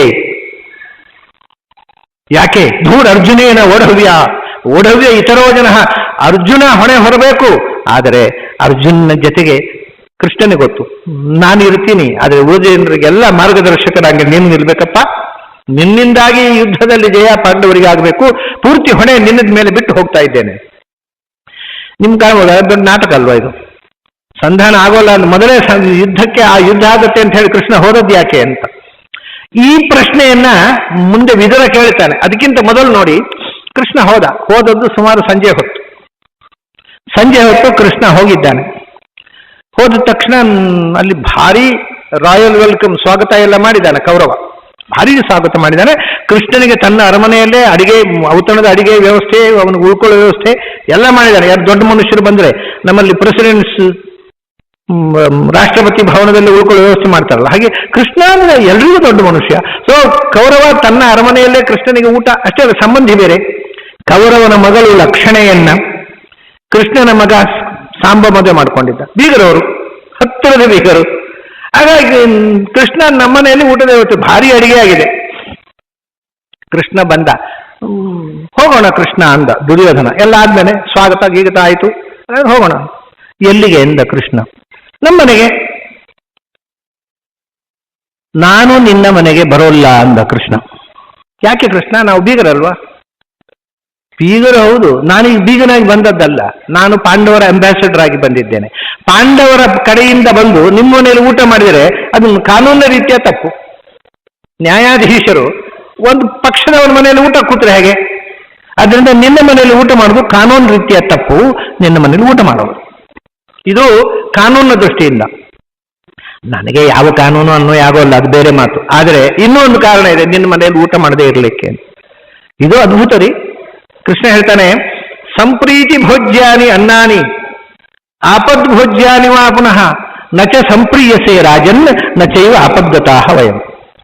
ಈ ಮಾತು ಕೃಷ್ಣ ಮಾತ್ರ ಆಡಬಹುದು. ದುರ್ಯೋಧನ ಹೇಳ್ತಾನೆ, ಯಾರೇ ಆಗಲಿ ಇನ್ನೊಬ್ಬರ ಮನೆಗೆ ಊಟಕ್ಕೆ ಹೋಗ್ತಾರೆ, ನಾವು ಹೋಗ್ತೀವಿ. ಯಾಕೆ ಇನ್ನೊಬ್ಬರ ಮನೆಗೆ ಯಾರಾದ್ರೂ ಊಟಕ್ಕೆ ಯಾಕೆ ಹೋಗ್ತಾರೆ? ಕೃಷ್ಣ ಹೇಳ್ತಾನೆ, ಎರಡೇ ಕಾರಣಕ್ಕೆ. ಒಂದು, ಸಂಪ್ರೀತಿ ಭೋಜ್ಯಾನಿ, ಅವ್ರು ಕರೆದಿದ್ದಾರಪ್ಪ ಪ್ರೀತಿಯಿಂದ, ಬೇಜಾರು ಮಾಡ್ಕೋತಾರೆ ಅಂತ ಪ್ರೀತಿಗೋಸ್ಕರ ಇನ್ನೊಬ್ಬರ ಮನೆಗೆ ಊಟಕ್ಕೆ ಹೋಗ್ತೇವೆ. ಎರಡನೇ ಕಾರಣ, ಆಪದ್ ಭೋಜನ, ಮನೆಯಲ್ಲಿ ಬೇಯಿಸ್ಲಿಕ್ಕೆ ಅಕ್ಕಿ ಇಲ್ಲದಿದ್ರೆ ಇನ್ನೊಬ್ಬರ ಮನೆಗೆ ಹೋಗ್ತೇವೆ. ಊಟಕ್ಕೆ ಇಲ್ಲದೆ ಇದ್ರೆ ಇನ್ನೊಬ್ಬರ ಮನೆಗೆ ಹೋಗ್ತೇವೆ. ಊಟಕ್ಕಿದ್ದರೂ ಪ್ರೀತಿಯಿಂದ ಕರೆದರು ಅಂತ ಇನ್ನೊಬ್ಬರ ಮನೆಗೆ ಹೋಗ್ತೇವೆ. ಒಂದು ಪ್ರೀತಿ, ಒಂದು ಮನೆಯಲ್ಲಿ ಊಟಕ್ಕಿಲ್ಲದೆ ಇರೋದು. ಎರಡೇ ಕಾರಣಗಳು ಇನ್ನೊಬ್ಬರ ಮನೆಗೆ ಊಟಕ್ಕೆ ಹೋಗ್ಲಿಕ್ಕೆ. ಈಗ ನಾನು ನಿನ್ನ ಮನೆಗೆ ಈ ಎರಡು ಕಾರಣದಲ್ಲಿ ಯಾವ ಕಾರಣಕ್ಕಾಗಿ ಬರಬೇಕು? ನಚ ಸಂಪ್ರೀಯಸೆ, ನೀನು ಪ್ರೀತಿಯಿಂದ ಕರೆದಿಲ್ಲ, ನಾನು ಊಟಕ್ಕಿಲ್ಲದೆ ಬಂದಿಲ್ಲ. ಇದು ಕೃಷ್ಣನ ಮಾತು. ಕೃಷ್ಣ ಮಾತ್ರ ಮಾತಾಡಬಹುದಾದ ಮಾತು, ಬೇರೆ ಯಾರು ಈ ತರ ಮುಖಕ್ಕೋ. ಯಾಕೆಂದ್ರೆ ನಿಷ್ಠುರ ಧರ್ಮ ಇಬ್ಬರಲ್ಲೇ ಇರಬೇಕು, ಕೃಷ್ಣನಲ್ಲಿ ಮತ್ತು ಭೀಮಸೇನಲ್ಲಿ. ಇದು ಎಲ್ಲರೂ ದಾಕ್ಷಿಣ ಧರ್ಮದವರೇ. ಅರ್ಜುನ ಕೂಡ ನಾನು ಊಟಕ್ಕಿಲ್ಲದೆ ಬಂದಿಲ್ಲಪ್ಪ, ನೀನು ಪ್ರೀತಿಯಿಂದ ಕರೀತಾ ಇಲ್ಲ, ನೀನು ರಾಜಕೀಯ ಮಾಡಲಿಕ್ಕೆ ಕರೀತಾ ಇದ್ದಿ, ನಿನ್ನ ಮನೆಗೆ ಬರೋಲ್ಲ. ಆಯ್ತು, ಇದಕ್ಕಿಂತ ಮುಖ್ಯ ಸಂಗತಿ ಮುಂದಿನದು. ಇಷ್ಟಾದ ಕೂಡ ದ್ರೋಣಾಚಾರ್ಯ ಭೀಷ್ಮಾಚಾರ್ಯ ಇದ್ದಾರೆ, ಕೃಷ್ಣನ ಸ್ವಾಗತ ಮಾಡ್ಲಿಕ್ಕೆ ಬಂದವರು. ಅವ್ರು ಹೇಳ್ತಾರೆ, ಹಾ ಅವರಿಗೆ ಕೃಷ್ಣ ನಮ್ಮನೆ ಬರಬೇಕು, ಯಾಕಂದ್ರೆ ದ್ರೋಣಾಚಾರ್ಯಗೆ ಅಗ್ರಪೂಜೆ ಮಾಡಿಸಿದವರಲ್ವ, ನಾನು ಅಗ್ರಪೂಜೆ ಮಾಡಿಸುವ, ಕೃಷ್ಣ ನಮ್ಮನೆ ಬರಬೇಕು ಅಂತ ಒಂದು ಈಗೋ. ಕೃಷ್ಣ ನಮ್ಮನೆ, ದ್ರೋಣಾಚಾರ್ಯರಿಗೆ ನಾವು ಬ್ರಹ್ಮರ್ಷಿಗಳು, ಇವನು ಗೋಬ್ರಾಹ್ಮಣ ಹಿತಾಯಿತ ಅಂದ್ರೆ ನಮ್ಮನೆ ಕೃಷ್ಣ ಬರಬೇಕು ಅಂತ. ಆದರೆ ದುರ್ಯೋಧನ ಇರುವಾಗ ಧೈರ್ಯ ಇಲ್ಲ ಕೇಳಲಿಕ್ಕೆ. ಈಗ ದುರ್ಯೋಧನ ಮನೆ ಬರೋಲ್ಲ ಅಂತ ಹೇಳಿದ್ನಲ್ಲ, ಇಬ್ಬರು ಮುಂದೆ ಬಂದರು. ಕೇಳಲಿಕ್ಕೆ ಇನ್ನೂ ಭಯ, ಬರೋಲ್ಲ ಅಂತ ಹೇಳ್ಬಿಟ್ರೆ ಕೃಷ್ಣ. ಅದಕ್ಕೆ ಆದರೂ ಬಂದಾನು, ನಮ್ಮನೆ ಬರಬೇಕು, ಬಂದಾನು ಬರಬೇಕು ಅಂತ ಆಸೆ ಇಟ್ಟುಕೊಂಡು ಎದುರು ಕೈ ಮುಕ್ಕೊಂಡು ಎದುರು ಬರ್ತಾರೆ ಭೀಷ್ಮಾಚಾರ್ಯ ದ್ರೋಣಾಚಾರ್ಯ. ಕೃಷ್ಣ ನೋಡಿದ, ಇಲ್ಲ ಇಲ್ಲ ಇಲ್ಲ ನಿಮ್ಮನೆಗೂ ಬರೋಲ್ಲ ಅಂದ್ಬಿಟ್ಟ. ಅದೇ ಕೇಳದೇನೆ ಹೇಳ್ಬಿಟ್ಟಲ್ಲ, ನಿಮ್ಮನೆಗೂ ಬರೋಲ್ಲ. ಯಾಕೆ ಕೃಷ್ಣ ಏನು ಹೇಳಿದ ಗೊತ್ತಾ? ಇದೇ ನಾನು ಕೃಷ್ಣ ಮಾತ್ರ ಭೀಮಸೇನನ್ನ ಬಿಟ್ರೆ ಒಂದು ಹೆಣ್ಣಿನ ಹೃದಯವನ್ನ, ಹೆಣ್ಣಿನ ನೋವನ್ನ ಎತ್ತಿ ತೋರಿಸಿದವ ಕೃಷ್ಣ ಒಬ್ಬನೇ. ಇವನೇನು ಹೇಳ್ತಾನೆ ಗೊತ್ತುಂಟ? ಕೃಷ್ಣ ನಿಮ್ಮ ಮನೆಯಲ್ಲಿ ನಾನು ಊಟಕ್ಕೆ ಬರ್ಬೇಕಾ? ಯಾಕೆ ಬರ್ಬೇಕು? ಅವತ್ತು ದ್ರೌಪದಿಯನ್ನು ಸಭೆಯಲ್ಲಿ ಎಳೆದು ತಂದು ಅವಮಾನ ಮಾಡಿದ್ರಲ್ಲ, ಅವಾಗ ನೀವು ಹಿರಿಯರಾಗಿ ಇದು ತಪ್ಪು ಅಂತ ಹೇಳ್ಬೇಕಿತ್ತಲ್ವ? ಹೇಳಿದ್ರಿ?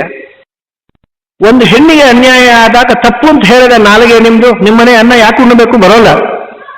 ಇದು ಕೃಷ್ಣ. ಒಂದು ಹೆಣ್ಣಿಗೆ ಅನ್ಯಾಯ ಆದಾಗ ಇದು ತಪ್ಪು ಅಂತ ನಿಮ್ಮ ಬಾಯಲ್ಲಿ ಬರಲಿಲ್ಲ, ನಿಮ್ಮ ಮನೆ ಅನ್ನ ಉಣ್ಣೋಲ್ಲ ನಾನು. ಮತ್ತೆ ಇವರೆಲ್ಲ ತಯಾರು ಮಾಡಿದ್ದಾರೆ, ಇಲ್ಲಿ ಹೋಗಿಲ್ಲ. ವಿದುರ ಬಾಪ ನಮ್ಮನೆಯಲ್ಲಿ ಬರುವ, ಅವನು ಗಂಜಿ ಊಟ, ನಮ್ಮನೆಯಲ್ಲಿ ಕೃಷ್ಣ ಬರ್ತಾನೆ ಅಂತ ಹೇಳಿ ಕರೆದ್ರು ಬರ್ಲಿಕ್ಕಿಲ್ಲಪ್ಪ, ಎಲ್ಲ ದೊಡ್ಡ ಮಂದಿ ಇರುವಾಗ ನಮ್ಮನೆಯಲ್ಲಿ ಬರ್ತಾನೆ ಅಂತ ವಿದುರ ಹೋಗಿ ಮನೆಯಲ್ಲಿ ಕೂತ್ಬಿಟ್ಟಿದ್ದಾನೆ. ಅಲ್ಲಿಗೆ ಹೋದ. ಯಾಕೆಂದ್ರೆ ವಿದುರ ಒಬ್ಬನೇ ಆ ಸಭೆಯಲ್ಲಿ ಏತದಂತಾ ಹಿ ಕುರವಹ ಯದ್ವ ಕೃಷ್ಣ ಸಭಾಂಗತ, ದ್ರೌಪದಿಯನ್ನು ಸಭೆಗೆ ಎಳೆದು ತಂದ್ರಿ, ಇದು ಕುರುವಂಶದ ನಾಶಕ್ಕೆ ನಾಂದಿ, ಇಂಥ ಅನ್ಯಾಯವನ್ನು ನಾನು ಸಹಿಸೋದಿಲ್ಲ ಅಂತ ಹೇಳಿದವನೊಬ್ಬರೇ. ದ್ರೌಪದಿಯ ಪರವಾಗಿ ಮಾತಾಡಿದವ ಸೀದಾ ಅವನ ಮನೆಗೆ ಹೋದ ಕೃಷ್ಣ. ಹೋದ್ರೆ ವಿದುರನಿಗೆ ಗಾಬರಿ, ಏನು ಕೃಷ್ಣ ಇದು? ಏನಂದ್ರೆ ನಿನ್ ಮನೆಗೆ ಊಟಕ್ಕೆ ಬಂದದ್ದು ಅಲ್ಲ ಕೃಷ್ಣ, ಅಲ್ಲೆಲ್ಲ ಔತಣದ ಮಾಡಿದ್ದಾರೆ, ನಾವು ಗಂಜಿ ಊಟ ನಮ್ಮನೆ, ನನಗೆ ಔತಣದ ಊಟ ಮಾಡಿ ಮಾಡಿ ಬೋರ್ ಆಗಿದೆ, ಗಂಜಿ ಊಟ ಮಾಡಬೇಕಿತ್ತು, ಅದಕ್ಕೆ ಬಂದೆ ಅಂತ.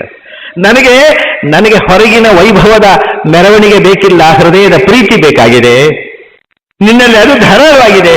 ಅವರೆಲ್ಲ ಬರೇ ಈಗೋ ವೈಭವ ತಮ್ಮ ದೊಡ್ಡಸ್ತಿಗೆ ಪ್ರದರ್ಶನಕ್ಕೋಸ್ಕರ ನನ್ನನ್ನು ಕರೀತಾ ಇದ್ದಾರೆ, ನೀನು ಹೃದಯದಿಂದ ಭಕ್ತಿಯಿಂದ ಕರೀತಾ ಇದ್ದಿ, ಅದಕ್ಕೆ ನಿನ್ನ ಮನೆಯ ಗಂಜಿ ಊಟ ನನಗೆ ಬೇಕು. ಆಯ್ತು, ಗಂಜಿ ಊಟ ಎಲ್ಲ ಆಯ್ತು.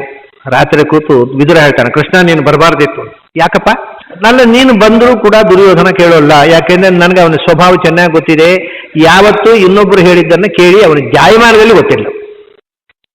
ಅದು ನೀನು ಬಂದರೂ ವ್ಯರ್ಥ ಆಗತ್ತೆ ಒಂದು. ಎರಡನೇದು, ನಿನಗೂ ಏನಾದರೂ ಅಪಾಯ ಮಾಡ್ಬೋದು ಅವನು, ಅಂಥ ಗಿರಿಗೇಡಿ ಅವ, ನಿನಗೆ ಏನಾದರೂ ಅಪಾಯ ಮಾಡಿ ತೊಂದರೆ ಮಾಡಬಹುದು. ಅದು ಈ ಎರಡು ಕಾರಣಗಳಿಂದ ನೀನು ಬರಬಾರದಿತ್ತು ಕೃಷ್ಣ. ಕೃಷ್ಣ ಹೇಳ್ತಾನೆ, ನನ್ನ ಮಾತು ಅವನು ಕೇಳೋಲ್ಲ ಅಂತ ನೀನು ಹೇಳೋದಲ್ವಾ? ಅದು ನನಗೂ ಗೊತ್ತಿದ್ದೇ ಬಂದದ್ದು, ಅದು ನೀನು ಹೊಸ ವಿಷಯ ಹೇಳ್ತಾ ಇಲ್ಲ. ನಾನು ಹೇಳಿದ್ರು ಅವನು ಕೇಳೋಲ್ಲ ಅನ್ನೋದು ನನಗೆ ಗೊತ್ತಿದೆ. ಯಾಕೆಂದ್ರೆ ಇದು ಸಿದ್ಧಾಂತ, ಜೀವಕ್ಕೆ ಒಂದು ಸ್ವಭಾವ ಅಂತ, ಇದು ಆಚಾರ್ಯರ ಸಿದ್ಧಾಂತ. ಆ ಜೀವಕ್ಕೆ ಒಂದು ಸ್ವಭಾವ ಉಂಟಲ್ಲ, ಅದನ್ನು ದೇವರೂ ಬದಲಾಯಿಸೋದಿಲ್ಲ, ಆ ಜೀವನ ಸ್ವಭಾವದಂತೆ ನಡೀತಾ ಹೋಗುತ್ತೆ. ಅದು ನನಗೆ ಗೊತ್ತಿದೆ, ನಾನು ಅವನನ್ನು ಬದಲಾಯಿಸುವುದಿಲ್ಲ, ನಾನು ಹೇಳಿದ ಹಾಗೆ ಅವನು ಮಾಡುವುದಿಲ್ಲ ಅಂತ ನನಗೆ ಗೊತ್ತಿದೆ. ಮತ್ತೆ ಯಾಕೆ ಬಂದಿ?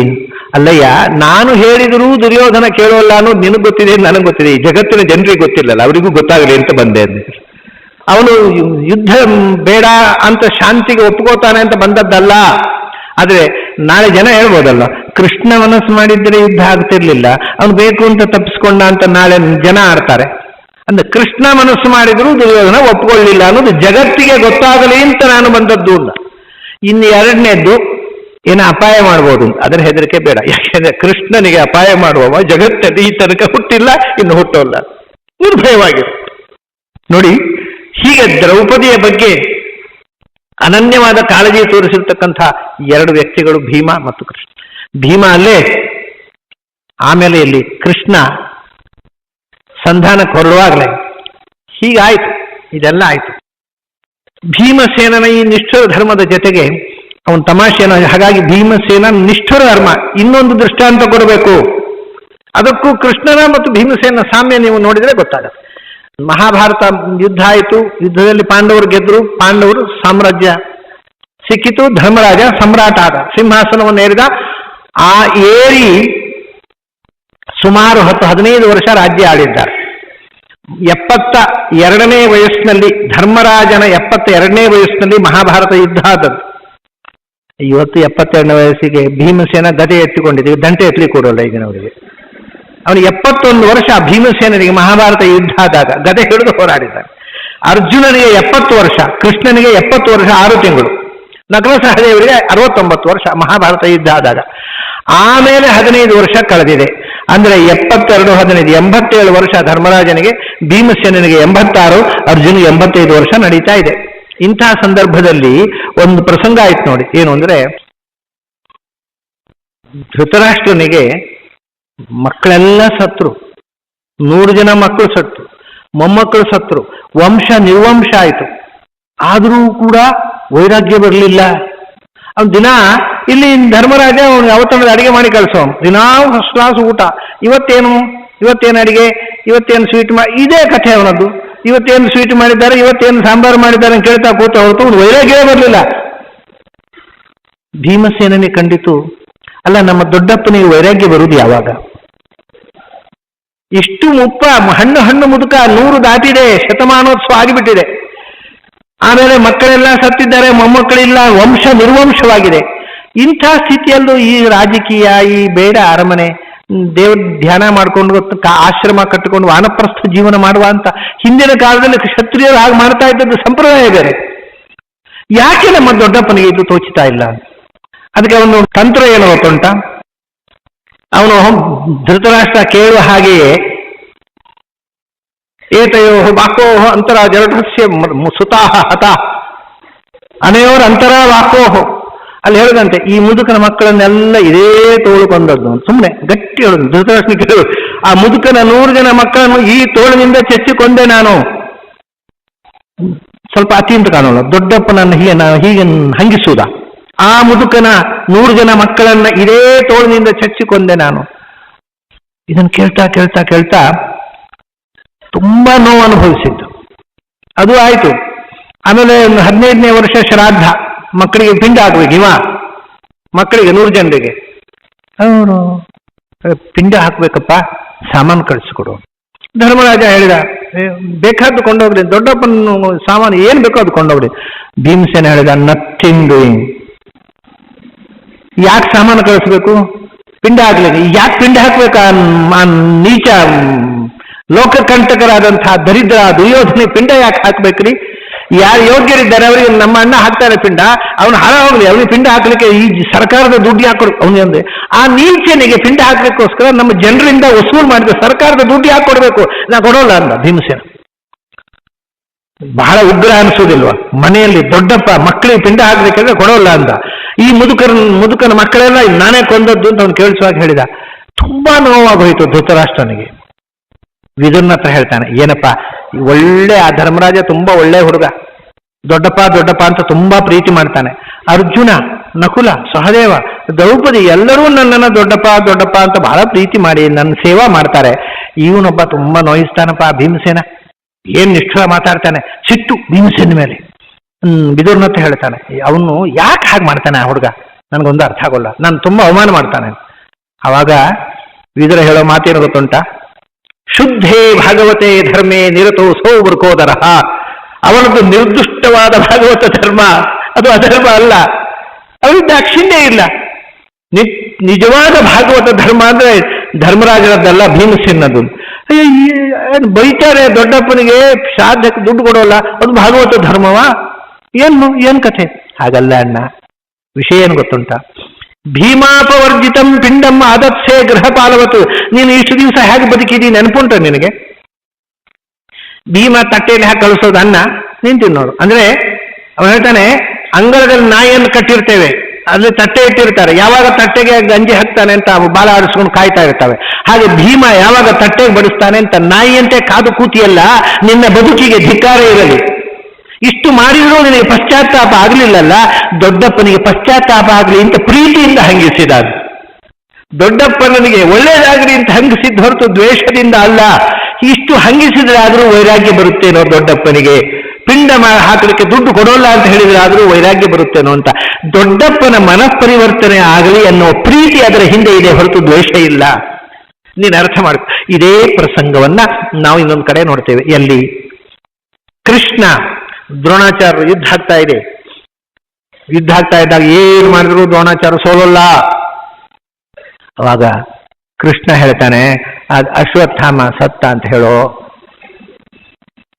ಆ ಮುದುಕ ಸಾಯ್ತಾನೆ. ಮಗ ಸತ್ತ ಅಂತ ಸುದ್ದಿ ಕೇಳಿದರೆ ಮುದುಕ ಸಾಯ್ತಾನೆ. ಇದನ್ನು ಸಾಯೋಲ್ಲ ಅವನು. ಅಲ್ಲ, ಧರ್ಮ ಹೇಳ್ತಾನೆ, ತಪ್ಪಲ್ವಾ ಕೃಷ್ಣ? ಪಾಪ ಅಲ್ವಾ ಸುಳ್ಳು ಹೇಳೋದು? ಅದು ಗುರುಗಳ ಹತ್ರ, ನಮಗೆ ವಿದ್ಯಾದಾನ ಮಾಡಿದ ಗುರುಗಳ ಹತ್ರ ಸುಳ್ಳು ಹೇಳಿ ಅವರನ್ನ ಸುಳ್ಳು ಹೇಳೋದು ಯಾಕೆ? ಸಾಯಿಸಲಿಕ್ಕೆ. ಅಪರಾಧ ಅಲ್ವಾ? ಕೃಷ್ಣ ಹೇಳ್ತಾನೆ ಗೊತ್ತಾ, ನೋಡು, ಒಂದು ಕೆಲಸ ಮಾಡು, ದ್ರೋಣಾಚಾರ್ಯ ಸುಳ್ಳು ಹೇಳಿದ್ದು ಏನೇನು ಪಾಪ ಬರುತ್ತೆ ಅದೆಲ್ಲ ಕೃಷ್ಣನಿಗೆ ಬರಲಿ ಅಂತ ಹೇಳಿ ನೀನು ಹೇಳು.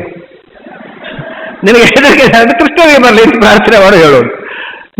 ಇದು ಈ ವಿಷಯ ಏನು ಗೊತ್ತುಂಟ? ಕೃಷ್ಣ ಯಾಕೆ ಹೇಳಿದ ಅನ್ನೋದೇ ಅರ್ಥ ಆಗಲಿಲ್ಲ ಧರ್ಮರಾಜನಿಗೆ. ಆದ್ರಿಂದ ಇದನ್ನ ಮೊದಲು ಕೃಷ್ಣ ಹೀಗೆ ಹೇಳುವ ಮುಂಚೆ ದ್ರೋಣಾಚಾರ್ಯ ರಥದ ಹತ್ತಿರ ಹೋಗಿ ಭೀಮ ಹೇಳಿ ಬಂದಿದ್ದ. ಇದೆಲ್ಲ ಬಹಳ ಜನಕ್ಕೆ ಗೊತ್ತಿಲ್ಲ. ಏನ್ರಿ ಅಶ್ವತ್ಥಾಮ ಸತ್ತ, ನೀವು ಇನ್ನೂ ಯಾಕೆ ಯುದ್ಧ ಮಾಡ್ತಾ ಇದ್ದೀರಿ? ಯಾಕೆ ಬೇಕು?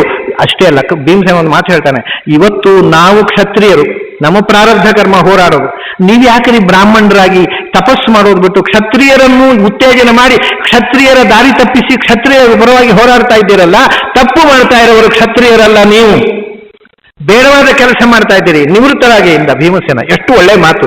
ನಿಮ್ಗೆ ಯಾಕೆ ಬೇಕಿತ್ತು? ಬ್ರಾಹ್ಮಣರಿಗೆ ತಪಸ್ಸು ಮಾಡಬೇಕಾಗಿದ್ದವರು ನಮಗೆ ಅಸ್ತ್ರವಿದ್ಯೆ ಕಲಿಸಿ ಆಮೇಲೆ ನೀವೇ ನೇತೃತ್ವ ವಹಿಸಿಕೊಂಡು ಒಬ್ಬ ಮೂರ್ಖನ ಪರವಾಗಿ ಯುದ್ಧ ಮಾಡಿ ಆಮೇಲೆ ದ್ರೋಣಾಚಾರ್ಯರು ಒಂದು ಪ್ರತಿಜ್ಞೆ ಮಾಡಿದ್ದಾರೆ, ದಿವಸಕ್ಕೆ 10,000 ಜನರನ್ನು ಕೊಲ್ತೀನಿ ಅಂತ. ದುರ್ಯೋಧನಂತಹ ಮೂರ್ಖನಿಗೆ ಬೆಂಬಲ ಕೊಟ್ಟು ಈ ಜನಾಂಗ ಹತ್ಯೆ ಮಾಡ್ತಾ ಇದ್ದೀರಲ್ಲ, ಒಬ್ಬ ಬ್ರಾಹ್ಮಣನಾಗಿ ನೀವು ಮಾಡೋ ಕೆಲಸವ ಇದು? ನೀವು ತಪ್ಪು ಮಾಡ್ತಾ ಇದ್ದೀರಿ, ನಮ್ಮನ್ನು ದಾರಿ ತಪ್ಪಿಸ್ತಾ ಇದ್ದೀರಿ, ದಯವಿಟ್ಟು ಹೊರಟು ಹೋಗಿ ಇನ್ನು. ಅಶ್ವತ್ಥಾಮ ಸತ್ತ, ಆಮೇಲಾದ್ರೂ ಹೋಗ್ರಿ. ಅಲ್ಲಿ ಅಶ್ವತ್ಥಾಮ ಸತ್ತ ಅಂತ ಏನಾಗಿದೆ? ಅಶ್ವತ್ಥಾಮ ಅಂತ ಒಂದು ಆನೆ ಇತ್ತು, ಅದು ಸತ್ತು ಹೋಗಿ, ಅದನ್ನು ಕೊಂದಿದ್ದಾರೆ ಯಾರು? ಅದು ಅಶ್ವತ್ಥಾಮ. ಈ ತಮಾಷೆ ಏನು ಅಂದ್ರೆ, ಬಹಳ ಕನ್ನಡದಲ್ಲಿ ಸುಳ್ಳು ಹೇಳಲಿಕ್ಕಾಗಲ್ಲ. ಆನೆ ಸತ್ತಿದ್ರೆ ಅಶ್ವತ್ಥಾಮ ಸತ್ತಿತು ಅಂತ ಹೇಳ್ಬೇಕು, ಮನುಷ್ಯ ಸತ್ತ ಅಶ್ವತ್ಥಾಮ ಸತ್ತ ಅಂತ ಹೇಳ್ಬೇಕು. ಪನ್ನ ಇಲ್ಲೇ ಇಲ್ಲ. ಸಂಸ್ಕೃತದಲ್ಲಿ ಸುಳ್ಳು ಹೇಳೋದು ಬಹಳ ಸುಲಭ. ಅಶ್ವತ್ಥಾಮ ಹತಃ ಅಂದ್ರೆ ಆನೆ ಸತ್ತಿತ್ತು, ಅವರು ಮನುಷ್ಯ. ಅದನ್ನ ಚೆನ್ನಾಗಿ ಸುಳ್ಳು ಹೇಳಬೇಕು ಅಂತಿದ್ರು ಕೂಡ ನೀವು ಸಂಸ್ಕೃತ ಕಲಿಯೋದು ಒಳ್ಳೆಯದು. ಯಾಕಂದ್ರೆ ಒಳ್ಳೆ ಸುಳ್ಳು ಹೇಳಲಿಕ್ಕಾಗತ್ತೆ. ಅದಕ್ಕೋಸ್ಕರ ಆದರೂ ಕಲೀರಿ, ಒಂದು ಸಂಸ್ಕೃತ ಕಲೀರಿ. ಆಯ್ತು, ಇಷ್ಟು ಭೀಮಸೇನ ಹೇಳಿದ. ನೋಡಿ ಕೃಷ್ಣ ಏನು ಹೇಳಿದ್ದಾನೆ ಅದನ್ನು ಮೊದಲು ಭೀಮಸೇನ ಮಾಡಿದ್ದ. ಅದಕ್ಕೆ ದ್ರೋಣಾಚಾರ್ಯ ಏನು ಹೇಳಿದ್ರು ಗೊತ್ತಾ? ನಿನ್ನನ್ನು ನಂಬಲು ನಾನು ಅಶ್ವತ್ಥಾಮ ಸತ್ತ ಅಂತ ಧರ್ಮರಾಜ ಹೇಳಿ ನಂಬ್ತೀನಿ ಎಂದರು. ತಕ್ಷಣ ಕೃಷ್ಣ ಹೇಳಿದ, ಧರ್ಮರಾಜ ಹೇಳಿಬಿಡು. ಅರೆ, ಸುಳ್ಳು ಹೇಳಿಸುವುದಾ? ವಿಷಯ ಏನು ಗೊತ್ತಾ? ಸುಳ್ಳು ಅಂದ್ರೆ ಏನು? ಸುಳ್ಳು ಹೇಳುವುದು ಅಂದ್ರೆ ಏನು? ಇದ್ದದ್ದನ್ನು ಇದ್ದ ಹೇಳೋದು ಸತ್ಯ, ಆದರೆ ಇಲ್ಲದೆ ಇದ್ದದ್ದನ್ನು ಇದ್ದ ಹೇಳೋದು ಸುಳ್ಳು ಅಂತ ನಮ್ಮ ಜನ ಹೇಳ್ತಾರೆ. ತಪ್ಪದು. ಕೃಷ್ಣ ಅದನ್ನು ಒಪ್ಪಲ್ಲ. ಸುಳ್ಳು. ಈಗ ನೋಡಿ, ನಿಮ್ಗೊಂದು ದೃಷ್ಟಾಂತ ಕೊಡ್ತೇನೆ. ನೀವು 12 ಗಂಟೆ ರಾತ್ರಿ ನಿಮ್ಮ ಮನೆಗೆ ಯಾರು ಗೆಸ್ಟ್ ಬರ್ತಾರೆ, ನೀವು ಅಡಿಗೆ ಮಾಡಿದ್ದನ್ನೆಲ್ಲ ಪಾತ್ರೆ ಪಡಿ ತೊಳೆದು ಮಲಗಲಿಕ್ಕೆ ಸಿದ್ಧತೆ ಮಾಡ್ತಾ ಇದ್ದಾರೆ. ಅಷ್ಟೊತ್ತಿಗೆ ಇವ್ರು ಬರ್ತಾರೆ. ಅವ್ರು ಬಾಬಾ ಉಪವಾಸ ಹಸಿಕೊಂಡು ಬಂದಿದ್ದಾರೆ. ನಿಮ್ಮ ಮನೆ ಬಂದಾಗ ನೀವೆಲ್ಲ ಪಾತ್ರೆ ಎಲ್ಲ ತೊಳೆದು ಮಲಗೋ ಸಿದ್ಧತೆ ಆಗಿದೆ ಅಂತ ಕಂಡದ್ರಿಂದ ನೀವು ಸಹಜವಾಗಿ ಕೇಳ್ತೀರಾ, ಊಟ ಆಯ್ತಾ? ಅವರು ಇನ್ನು ಊಟ ಆಯ್ತಾ ಆಗಲಿಲ್ಲ ಅಂತ ಹೇಳಿದ್ರೆ ತೊಂದರೆ ಆಗುತ್ತೆ ಮನೆಯವರಿಗೆ ಅಂತ. ಎಲ್ಲ ಆಯ್ತು, ಊಟ ಎಲ್ಲ ಆಯ್ತು, ಸುಮ್ಮನೆ ಒಂದು ಚಾಪೆ ಬಿಡಿ ಮಲ್ಕೊಂಡು ಹೋಗ್ತೀನಿ ಅಂತ. ಊಟ ಆಗಿರೋದಿಲ್ಲ ಅವರಿಗೆ. ಸುಳ್ಳು ಹೇಳಿದ್ರಲ್ವ ಅವ್ರು ಸತ್ಯ ಹೇಳಬೇಕಾಗಿ ಏನು ಹೇಳಬೇಕಿತ್ತು? ಊಟ ಆಯ್ತಾ? ಇಲ್ಲ, ಊಟ ಆಗಲಿಲ್ಲ, ತುಂಬಾ ಹಸಿವಾಗ್ತಾ ಇದೆ, ಬೇಗ ಅಡಿಗೆ ಮಾಡಿ ಅಂತ ಹೇಳಬೇಕು. ಹಾಗೆ ಹೇಳಿದರೆ ಮತ್ತೆ ಒಲೆ ಹಚ್ಚಿ ಅಥವಾ ಸ್ಟವ್ ಹಚ್ಚಿ ರಾತ್ರಿ ಇಡೀ ಅಡಿಗೆ, ಬೆಳಗಿನ ತನಕ ನಿಮಗೆ ತೊಂದರೆ ಆಗ್ತಿತ್ತು. ಬೆಳಗಾತ ನೆರೆಮನೆಯವ್ರತ ನೀವೇನೇ ಹೇಳ್ತಿದ್ರಿ, ಅದೊಂದು ಬ್ರಾಹ್ಮಣ ಬಂತು ಸ್ವಾಮಿ, ರಾತ್ರಿ 12 ಗಂಟೆಗೆ ಊಟ ಆಗಲಿಲ್ಲ ಅಂತ ಹೇಳಿ ಬೆಳಗಿನ ತನಕ ಜಾಗರ. ಉಪದ್ರ, ಎಲ್ಲರಿಗೂ ಉಪದ್ರ, ಬೈತೀರಾ. ಈಗ ಅವರು ಸುಳ್ಳು ಹೇಳಿದರು, ಊಟ ಆಗಿದೆ, ಬರೀ ಚಾಪೆ ಕೊಡಿ. ಮರು ದಿವಸ ಬೆಳಿಗ್ಗೆ ನಿಮ್ಮ ರಿಯಾಕ್ಷನ್ ಏನು? ತುಂಬಾ ಒಳ್ಳೆಯವರ್ರಿ, ಊಟ ಆಗಿರ್ಲಿಲ್ಲ ಅಂತ, ಆದರೂ ಆಯ್ತು ಅಂತ ಹೇಳಿದ್ರು. ಒಳ್ಳೆ ಮನುಷ್ಯ. ಸುಳ್ಳು ಹೇಳಿ ಒಳ್ಳೆಯವರಾಗ್ಲಿಕ್ಕೆ ಬರುತ್ತೆ. ನೀವು ಸತ್ಯ ಹೇಳಿ ಕೆಟ್ಟವರಾಗಬಹುದು, ಸುಳ್ಳು ಹೇಳಿ ಒಳ್ಳೆಯವರಾಗಬಹುದು. This is common sense. Krishna ಹೇಳ್ತಾನೆ, ಕಾಮನ್ ಸೆನ್ಸ್ ಬೇಕಯ್ಯ, ಇದ್ದದನ್ನು ಇದ್ದಾಗೆ ಹೇಳೋದು ಸತ್ಯ ಅಲ್ಲ. ಈಗ ಆ ಕಾಮನ್ ಸೆನ್ಸ್ ಅನ್ನು ಕೃಷ್ಣ ಉಪಯೋಗಿಸಿದ. ದ್ರೋಣಾಚಾರ್ಯರನ್ನ ಸುಳ್ಳು ಈಗ ಅಶ್ವತ್ಥಾಮ ಸತ್ತ ಅನ್ನೋ ಮಾತು ಆಡದೇ ಇದ್ರೆ ಏನಾಗುತ್ತೆ ಅಂದ್ರೆ, ದ್ರೋಣಾಚಾರ್ಯ ಇನ್ನೂ ಕೂಡ ಯುದ್ಧ ಮಾಡ್ತಾರೆ. ಯುದ್ಧ ಮಾಡುವುದರಿಂದ ಏನಾಗುತ್ತೆ? ಅವರು ಅನ್ಯಾಯವಾಗಿ ದುರ್ಯೋಧನನನ್ನ ಪ್ಲೀಸ್ ಮಾಡುವುದಕ್ಕೋಸ್ಕರ ದಿನಕ್ಕೆ 10,000 ಜನರ ಕೊಲೆ ಮಾಡ್ತಾರೆ, ಪ್ರತಿಜ್ಞೆ ಮಾಡಿದ್ದಾರೆ. ಹಾಗಾದ್ರೆ ನೋಡಿ, ಬ್ಯಾಲೆನ್ಸ್ ಆಫ್ ಕನ್ವೀನಿಯನ್ಸ್ ಅಂತ ನ್ಯಾಯಶಾಸ್ತ್ರದಲ್ಲಿ ಹೇಳ್ತಾರೆ. ವಕೀಲರುಗಳಿಗೆಲ್ಲ ಗೊತ್ತಿದೆ ಆ ಭಾಷೆ. ಅದನ್ನು ಒಬ್ಬ ಮನುಷ್ಯ ಬದುಕಿದ್ರೆ 10,000 ಜನ ಸಾಯ್ತಾರೆ. ಒಬ್ಬ ಇವನು ಸತ್ರೆ 10,000 ಜನ ದಿನಕ್ಕೆ. ಇವ್ರು 2 ದಿವಸ ಬದುಕಿದ್ರೆ 20,000, 3 ದಿವಸ 30,000 ಸಾಯ್ತಾರೆ. ಸೊ ಹಾಗಾದ್ರೆ ಇದರ ದೃಷ್ಟಿ ಯಾರು ಬದುಕಬೇಕು? 10,000 ಜನರನ್ನ ಬದುಕಿಸುವುದಕ್ಕೋಸ್ಕರ ಒಬ್ಬ ಸಾಯಬೇಕು. ಸರಿ, ಹೀಗಾದ ತಕ್ಷಣ ಕೃಷ್ಣ ತೀರ್ಮಾನ ಮಾಡಿದ, ಅದರಿಂದ ಲಾಭ 10,000 ಜನರಿಗೆ ಮಾತ್ರ ಅಲ್ಲ, ದಿನಕ್ಕೆ 10,000 ಜನರನ್ನು ಕೊಂದರೆ ದ್ರೋಣಾಚಾರ್ಯರಂತಹ ಒಬ್ಬ ಸಾತ್ವಿಕ ತಪಸ್ವಿ ಯಾವ ನರಕಕ್ಕೆ ಹೋಗಬೇಕು? 10,000 ಕೊಲೆ ದಿವಸಕ್ಕೆ. ಇಂತಹ ಕೊಲೆ ಕಟ್ಟಿಕೊಂಡು ಆ ಮುದುಕ ಯಾವ ಅಧಪಾತಕ್ಕೆ ಹೋಗಬೇಕು? ಕೃಷ್ಣನಿಗೆ ಅಯ್ಯೋ ಪಾಪ, ದ್ರೋಣಾಚಾರ್ಯರು ತಮಸ್ಸಿಗೆ ನರಕಕ್ಕೆ ಹೋಗಬಾರದು, ದಿವಸಕ್ಕೆ 10,000 ಜನ ಸಾಯಬಾರದು. ಅಂದ್ರೆ 1,000 ಜನರಿಗೂ ಶ್ರೇಯಸ್ಸಾಗಬೇಕು, ದ್ರೋಣಾಚಾರ್ಯರಿಗೂ ಉದ್ಧಾರ ಈ ಮುದುಕ ಉದ್ಧಾರ ಆಗಬೇಕಾದ್ರೆ ಈ ಮುದುಕ ಸಾಯಬೇಕು.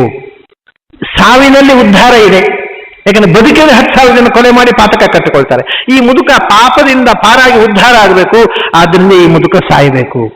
ಈ ಸಾವು ಅನ್ನೋದು ಕೃಷ್ಣ ದ್ವೇಷದಿಂದ ಮಾಡಿದ್ದಲ್ಲ, ಅದರ ಹಿಂದೆ ಇರೋದು ಪ್ರೀತಿ, ದ್ರೋಣಾಚಾರ್ಯ ಮೇಲೆ ಪ್ರೀತಿ. ಇಂಥ ಒಬ್ಬ ಜ್ಞಾನಿ, ಒಬ್ಬ ತಪಸ್ವಿ ದಿನಕ್ಕೆ ದುರ್ಯೋಧನಂತ ನೀಚನಿಗೋಸ್ಕರ 10,000 ಮಂದಿಯನ್ನು ಕೊಲ್ಲಬಾರದು. ಭೀಮ ಹೇಳಿದ್ರೆ ಕೇಳಲಿಲ್ಲ, ಧರ್ಮರಾಜ ಹೇಳು. ನೋಡಿ, ಇದು ಸುಳ್ಳಲ್ಲ, ಆದರೆ ನಿಷ್ಠುರ ಧರ್ಮ. ದ್ರೋಣಾಚಾರ್ಯನ ಸಾಯಿಸಿಬಿಟ್ಟ ಕೃಷ್ಣ, ಯಾಕೆಂದ್ರೆ ದ್ರೋಣಾಚಾರ್ಯ ಉದ್ಧಾರಕ್ಕೋಸ್ಕರ. ಅದೇ ರೀತಿ ಇಲ್ಲಿ ಧೃತರಾಷ್ಟ್ರನನ್ನ ಭಂಗಿಸಿದ ಶಾಂತಕ್ಕೆ ದುಡ್ಡು ಕೊಡೋಲ್ಲ. ಅದು ಯಾಕೆಂದ್ರೆ ಧೃತರಾಷ್ಟ್ರನ ಉದ್ಧಾರಕ್ಕೋಸ್ಕರ, ಅವನ ಮೇಲೆ ದ್ವೇಷದಿಂದ ಅಲ್ಲ. ನೀವು ಕೃಷ್ಣ ಮತ್ತು ಭೀಮಸೇನನ ನಡೆಯನ್ನು ನೋಡಿದರೆ ಅದು ಇಷ್ಟು ಏಕರೂಪವಾಗಿದೆ, ಬೇರೆ ಯಾವ ಕ್ಯಾರೆಕ್ಟರ್ ಆ ಥರ ಬರೋದು. ಅದನ್ನ ವಿದುರ ಹೇಳ್ತಾನೆ. ಶುದ್ಧ ಭಾಗವತ ಧರ್ಮ ಭೀಮಸೇನದ್ದು. ನಿನ್ನ ಮೇಲೆ ಅನುಕಂಪೆಯಿಂದ ಹೇಳಿದ್ದಾನೆ, ನಿನಗೆ ಇನ್ನೂ ವೈರಾಗ್ಯ ಬರಲಿಲ್ಲ. ಇಷ್ಟು 100 ವರ್ಷ ಕಳೀತು, ಶತಮಾನೋತ್ಸವವಾಗಿ ಕೆಲವು ವರ್ಷ ಆಯಿತು, ಮಕ್ಕಳೆಲ್ಲ ಸತ್ರು, ಮೊಮ್ಮಕ್ಕಳು ಸತ್ರು. ಇನ್ನೂ ಕೂಡ ಇವತ್ತು ಮಧ್ಯಾಹ್ನ ಅಡಿಗೆ ಏನು, ರಾತ್ರಿ ಅಡಿಗೆ ಏನು, ಸ್ವೀಟ್ ಏನು ಮಾಡಿದ್ದಾರೆ, ಖಾರ ಏನು ಮಾಡಿದ್ದಾರೆ ಅಂತ ಕೇಳ್ತಾ ಕೂತಿದ್ದೀಯಲ್ಲ. ಏನ್ ಪ್ರಾರಬ್ಧ ಕರ್ಮ, ಬಾ ಹೋಗೋಣ, ನಾನು ಬರ್ತೀನಿ, ತಪಸ್ಸಿಗೆ ಹೋಗೋಣ ಅಂತ ಅವನನ್ನ ಕರ್ಕೊಂಡು ಹೋದ. ಅದಕ್ಕೆ ಬೀಜಕ್ಷೇಪ ಹಾಕಿದವ ಭೀಮಸೇನ. ಹೀಗೆ ಮಾತಾಡಿ ವೈರಾಗ್ಯ ಹುಟ್ಟಿಸಿದ. ಇದೆಲ್ಲ ನಾವು ಒಂದು ಕಥೆಯನ್ನು ತಿಳಿಬೇಕಾಗಿದ್ರೆ ಅದರ ಇನ್ಸಿಡೆಂಟ್ ಅಲ್ಲ, ಇನ್ಸಿಡೆಂಟ್ನ ಹಿಂದೆ ಇರತಕ್ಕಂಥ ಅನೇಕ ಒಳನೋಟಗಳನ್ನು ನೋಡಿದಾಗ ಮಹಾಭಾರತ ಅರ್ಥ ಆಗುತ್ತೆ. ಭೀಮಸೇನನನ್ನ ನಾವು ಒಳನೋಟದ ಜೊತೆಗೆ ನೋಡಬೇಕು, ಹೊರನೋಟಕ್ಕೆ ನೋಡಿದ್ರೆ ಏನೂ ತಿಳಿಯೋಲ್ಲ. ಇದು ಭೀಮಸೇನನ ನಿಷ್ಠುರ ಧರ್ಮದ ಮುಖಗಳು. ಹಾಗಾಗಿ ಈ 10 ಗುಣಗಳಷ್ಟೇ ಅಲ್ಲ, ಧರ್ಮವು ನಿಜವಾಗಿ ಭೀಮಸೇನಲ್ಲೇ ಇರೋದು. ಆಮೇಲೆ ಶ್ರವಣ ಮನನ ನಿಧಿಧ್ಯಾಸನ ಶಾಸ್ತ್ರಾಧ್ಯಯನ ಭೀಮಸೇನಷ್ಟು ಯಾರಲ್ಲಿತ್ತು. ಹಾಗಾಗಿ 18 ಗುಣಗಳು ಪೂರ್ತಿ ನೀವು ನೋಡು ಭೀಮಸೇನ. ಆಮೇಲೆ ಶೀಲ ವಿನಯ, ಭೀಮಸೇನ ಮಹಾವಿನೀತ. ಯಾಕಂದ್ರೆ ಒಂದು ಬಾರಿಯೂ ಅಣ್ಣನಿಗೆ ನಿಷ್ಠುರ ಮಾತಾಡಿ ಅಣ್ಣ ಹೇಳಿದ್ರೆ ನಾನು ಮಾಡೋಲ್ಲ, ಏನು ಬೇಕಾದ್ರೆ ಹೇಳಿಲ್ಲ. ಆದರೆ ಬುದ್ಧಿವಾದ ಹೇಳಿದ್ದಾನೆ. ಅವನ ಸೌಜನ್ಯ, ಅವನ ಕ್ಯಾರೆಕ್ಟರು, ಅದರ ಮೇಲೆ ಸರ್ವವಿದ್ಯೆ. ದ್ರೌಪದಿಯವರ ಹೆಂಡತಿ ಸರ್ವವಿದ್ಯೆ, ಅವನ ಪತ್ನಿ. ವೇದವೇದ್ಯ ಕೃಷ್ಣ ಅವನ ಅಧೀನ, ಯಾಕಂದ್ರೆ ಹರಿಯಮತೇ ಹನುಮನಮತವು. ಹೀಗೆ 18 ಗುಣಗಳು ನಿಮಗೆ ಪೂರ್ಣ. ಅದನ್ನೇ ಡಿಸ್ಟ್ರಿಬ್ಯೂಟ್ ಮಾಡಿದ್ದಷ್ಟೇ ಈ ಕ್ಯಾರೆಕ್ಟರ್ಗಳಿಗೆ ಬೇಕಾಗಿ. 18 ಕೂಡ ಭಗವಂತ, ಮತ್ತೆ 17 ಭಗವಂತನ ಒಟ್ಟಿಗೆ ಭೀಮಸೇನ ಜೊತೆಗೆ ಇರುವಂಥವು ಇವೆಲ್ಲ. ಹಾಗಾಗಿ ಮಹಾಭಾರತದಲ್ಲಿ ಭೀಮಸೇನನ ಕ್ಯಾರೆಕ್ಟರ್ ಅನನ್ಯ, ಅನ್ಕಾಂಪರಬಲ್, ಸಾಟಿ ಇಲ್ಲದ ಕ್ಯಾರೆಕ್ಟರ್ ಆಗುತ್ತೆ. ಆದರೆ ಅವನ ನಿಷ್ಠುರ ಸ್ವಭಾವಕ್ಕೆ ನಾವು ಕೆಲವು ದೃಷ್ಟಾಂತಗಳನ್ನ ಇವತ್ತು ನೋಡಿದೆವು. ಅದೇ ರೀತಿ ಅವನ ಜ್ಞಾನ, ಭಕ್ತಿ, ವೈರಾಗ್ಯ, ಇದರ ಬಗ್ಗೆಯೂ ನಾವು ನೋಡೋದಿದೆ. ಮತ್ತು ಅವನ ಧರ್ಮದ ಬಗ್ಗೆ ಒಂದು ದೃಷ್ಟಾಂತ ನಾನು ಕೊಡಬೇಕು. ಅವನು ನಿಷ್ಠುರ ಧರ್ಮ ಅಷ್ಟೇ ಅಲ್ಲ, ಅನುಕಂಪೆ, ಇನ್ನೊಬ್ಬರ ಕಷ್ಟದಲ್ಲಿ ಕರಗುವ ಕಾರುಣ್ಯ, ಅದು ದೊಡ್ಡ ಧರ್ಮ. ಅದು ಭೀಮಸೇನಲ್ಲಿ ವ್ಯಾಸರು ತೋರಿಸಿದ್ದಾರೆ. ನೋಡಿ, ಧರ್ಮರಾಜ ರಾಜ್ಯ ನಡೆಸ್ತಾ ಇದ್ದಾನೆ, ಬೇಕಾದಷ್ಟು ದಾನ ಮಾಡ್ತಾರೆ. ಧರ್ಮರಾಜನೇನು ತುಂಬಾ ಉದಾರ. ಒಮ್ಮೆ ಒಬ್ಬ ಬಡ ಬ್ರಾಹ್ಮಣ ಧರ್ಮರಾಜನ ಹತ್ರ ಭಿಕ್ಷೆ ಬೇಡ್ಲಿಕ್ಕೆ ಬರ್ತಾನೆ, ಏನೋ ಸ್ವಲ್ಪ ಸಹಾಯ ಕೇಳಲಿಕ್ಕೆ ಬರ್ತಾನೆ. ಅವನೇನೋ ಅವನ ತಾಪತ್ರಗಳನ್ನು ಹೇಳಿಕೊಂಡು. ಧರ್ಮರಾಜನ ಏನಾಗಿದೆ ಇರುತ್ತೆ, ಪೊಲಿಟಿಕಲ್ ಪ್ರೆಷರ್, ಏನೋ ರಾಜಕೀಯ ಒತ್ತಡ. ಅಪ್ಪ ನಾಳೆ ಬನ್ನಿ, ಇವತ್ತು ನಾನೇನೋ ರಾಜಕೀಯ ಒತ್ತಡದಲ್ಲಿದ್ದೇನೆ, ದಯವಿಟ್ಟು ನಾಳೆ ಬನ್ನಿ ಅಂತ. ಕೊಡೋಲ್ಲ ಅಂತ ಅನ್ಲಿಲ್ಲ, ದಯವಿಟ್ಟು ನಾಳೆ ಬನ್ನಿ ಅಂತ. ಅವನಿಗೂ ಬೇಜಾರಾಗಲಿಲ್ಲ. ಬ್ರಾಹ್ಮಣನಿಗೂ ಏನೋ ಒತ್ತಡಗಳಿರ್ತಾವೆ ರಾಜರುಗಳಿಗೆ, ನಮ್ಮ ಹಾಗ.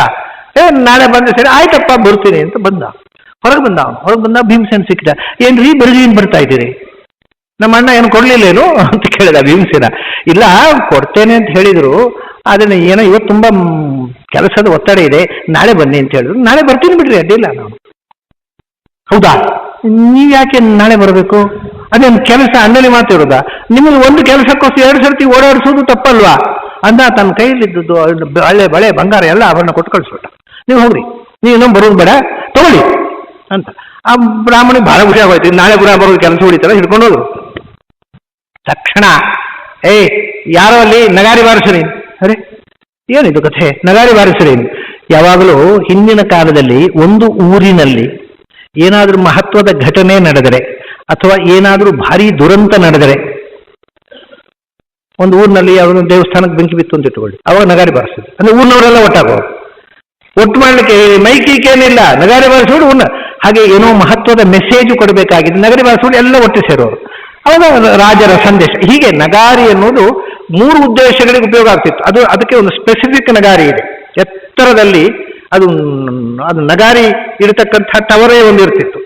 ಅದರಲ್ಲಿ ಇದನ್ನು ಬೇರೆ ಬಾರಿಸೋದು. ಅದನ್ನು ಬಾರಿಸಿದ ತಕ್ಷಣ ಜನ ಸೇರಿದ್ರು. ಆಮೇಲೆ ಅವ್ರಿಗೆ ಏನಂತ ವಿಷಯ ಹೇಳೋದು, ನಗಾರಿ ಬಾರಿಸೋದು. ಇದು ಧರ್ಮರಾಜನ ಆಶ್ಚರ್ಯ, ಏನಿದು ನಗಾರಿ ಬಾರಿಸೋದು? ಒಂದು ಏನಾದರೂ ಆಕ್ಸಿಡೆಂಟ್ ಆಗುತ್ತೆ, ಭಾರಿ ದೊಡ್ಡ ದುರಂತ, ಬೆಂಕಿ ಅದೇನಿಲ್ಲ, ಮತ್ತೆ ಏನೋ ಸಂದೇಶ, ಏನು ಸಂದೇಶ, ಯಾಕೆ ನಗಾರಿ, ಏನದು ನಗಾರಿ ಯಾಕೆ ಬಾರಿಸ್ತಾ ಇದ್ದಾರೆ ಅಂತ ಕೇಳಿದ ಧರ್ಮರಾಜ. ಅದು ಯಾಕೋ ಗೊತ್ತಿಲ್ಲ, ಭೀಮಸೇನ ಬಾರಿಸ್ಲಿಕ್ಕೆ ಹೇಳಿದ ಅಂತ ಕೇಳಿದ ಧರ್ಮರಾಜ. ಭೀಮಸೇನ, ಅಲ್ಲಪ್ಪ ನಗಾರಿ ಯಾಕೆ ಬಾರಿಸ್ತಾ ಇದ್ದೀನಿ? ಸಂತೋಷ ಆಯ್ತಣ್ಣ. ಅದಕ್ಕೆ ಏನು ಸಂತೋಷ?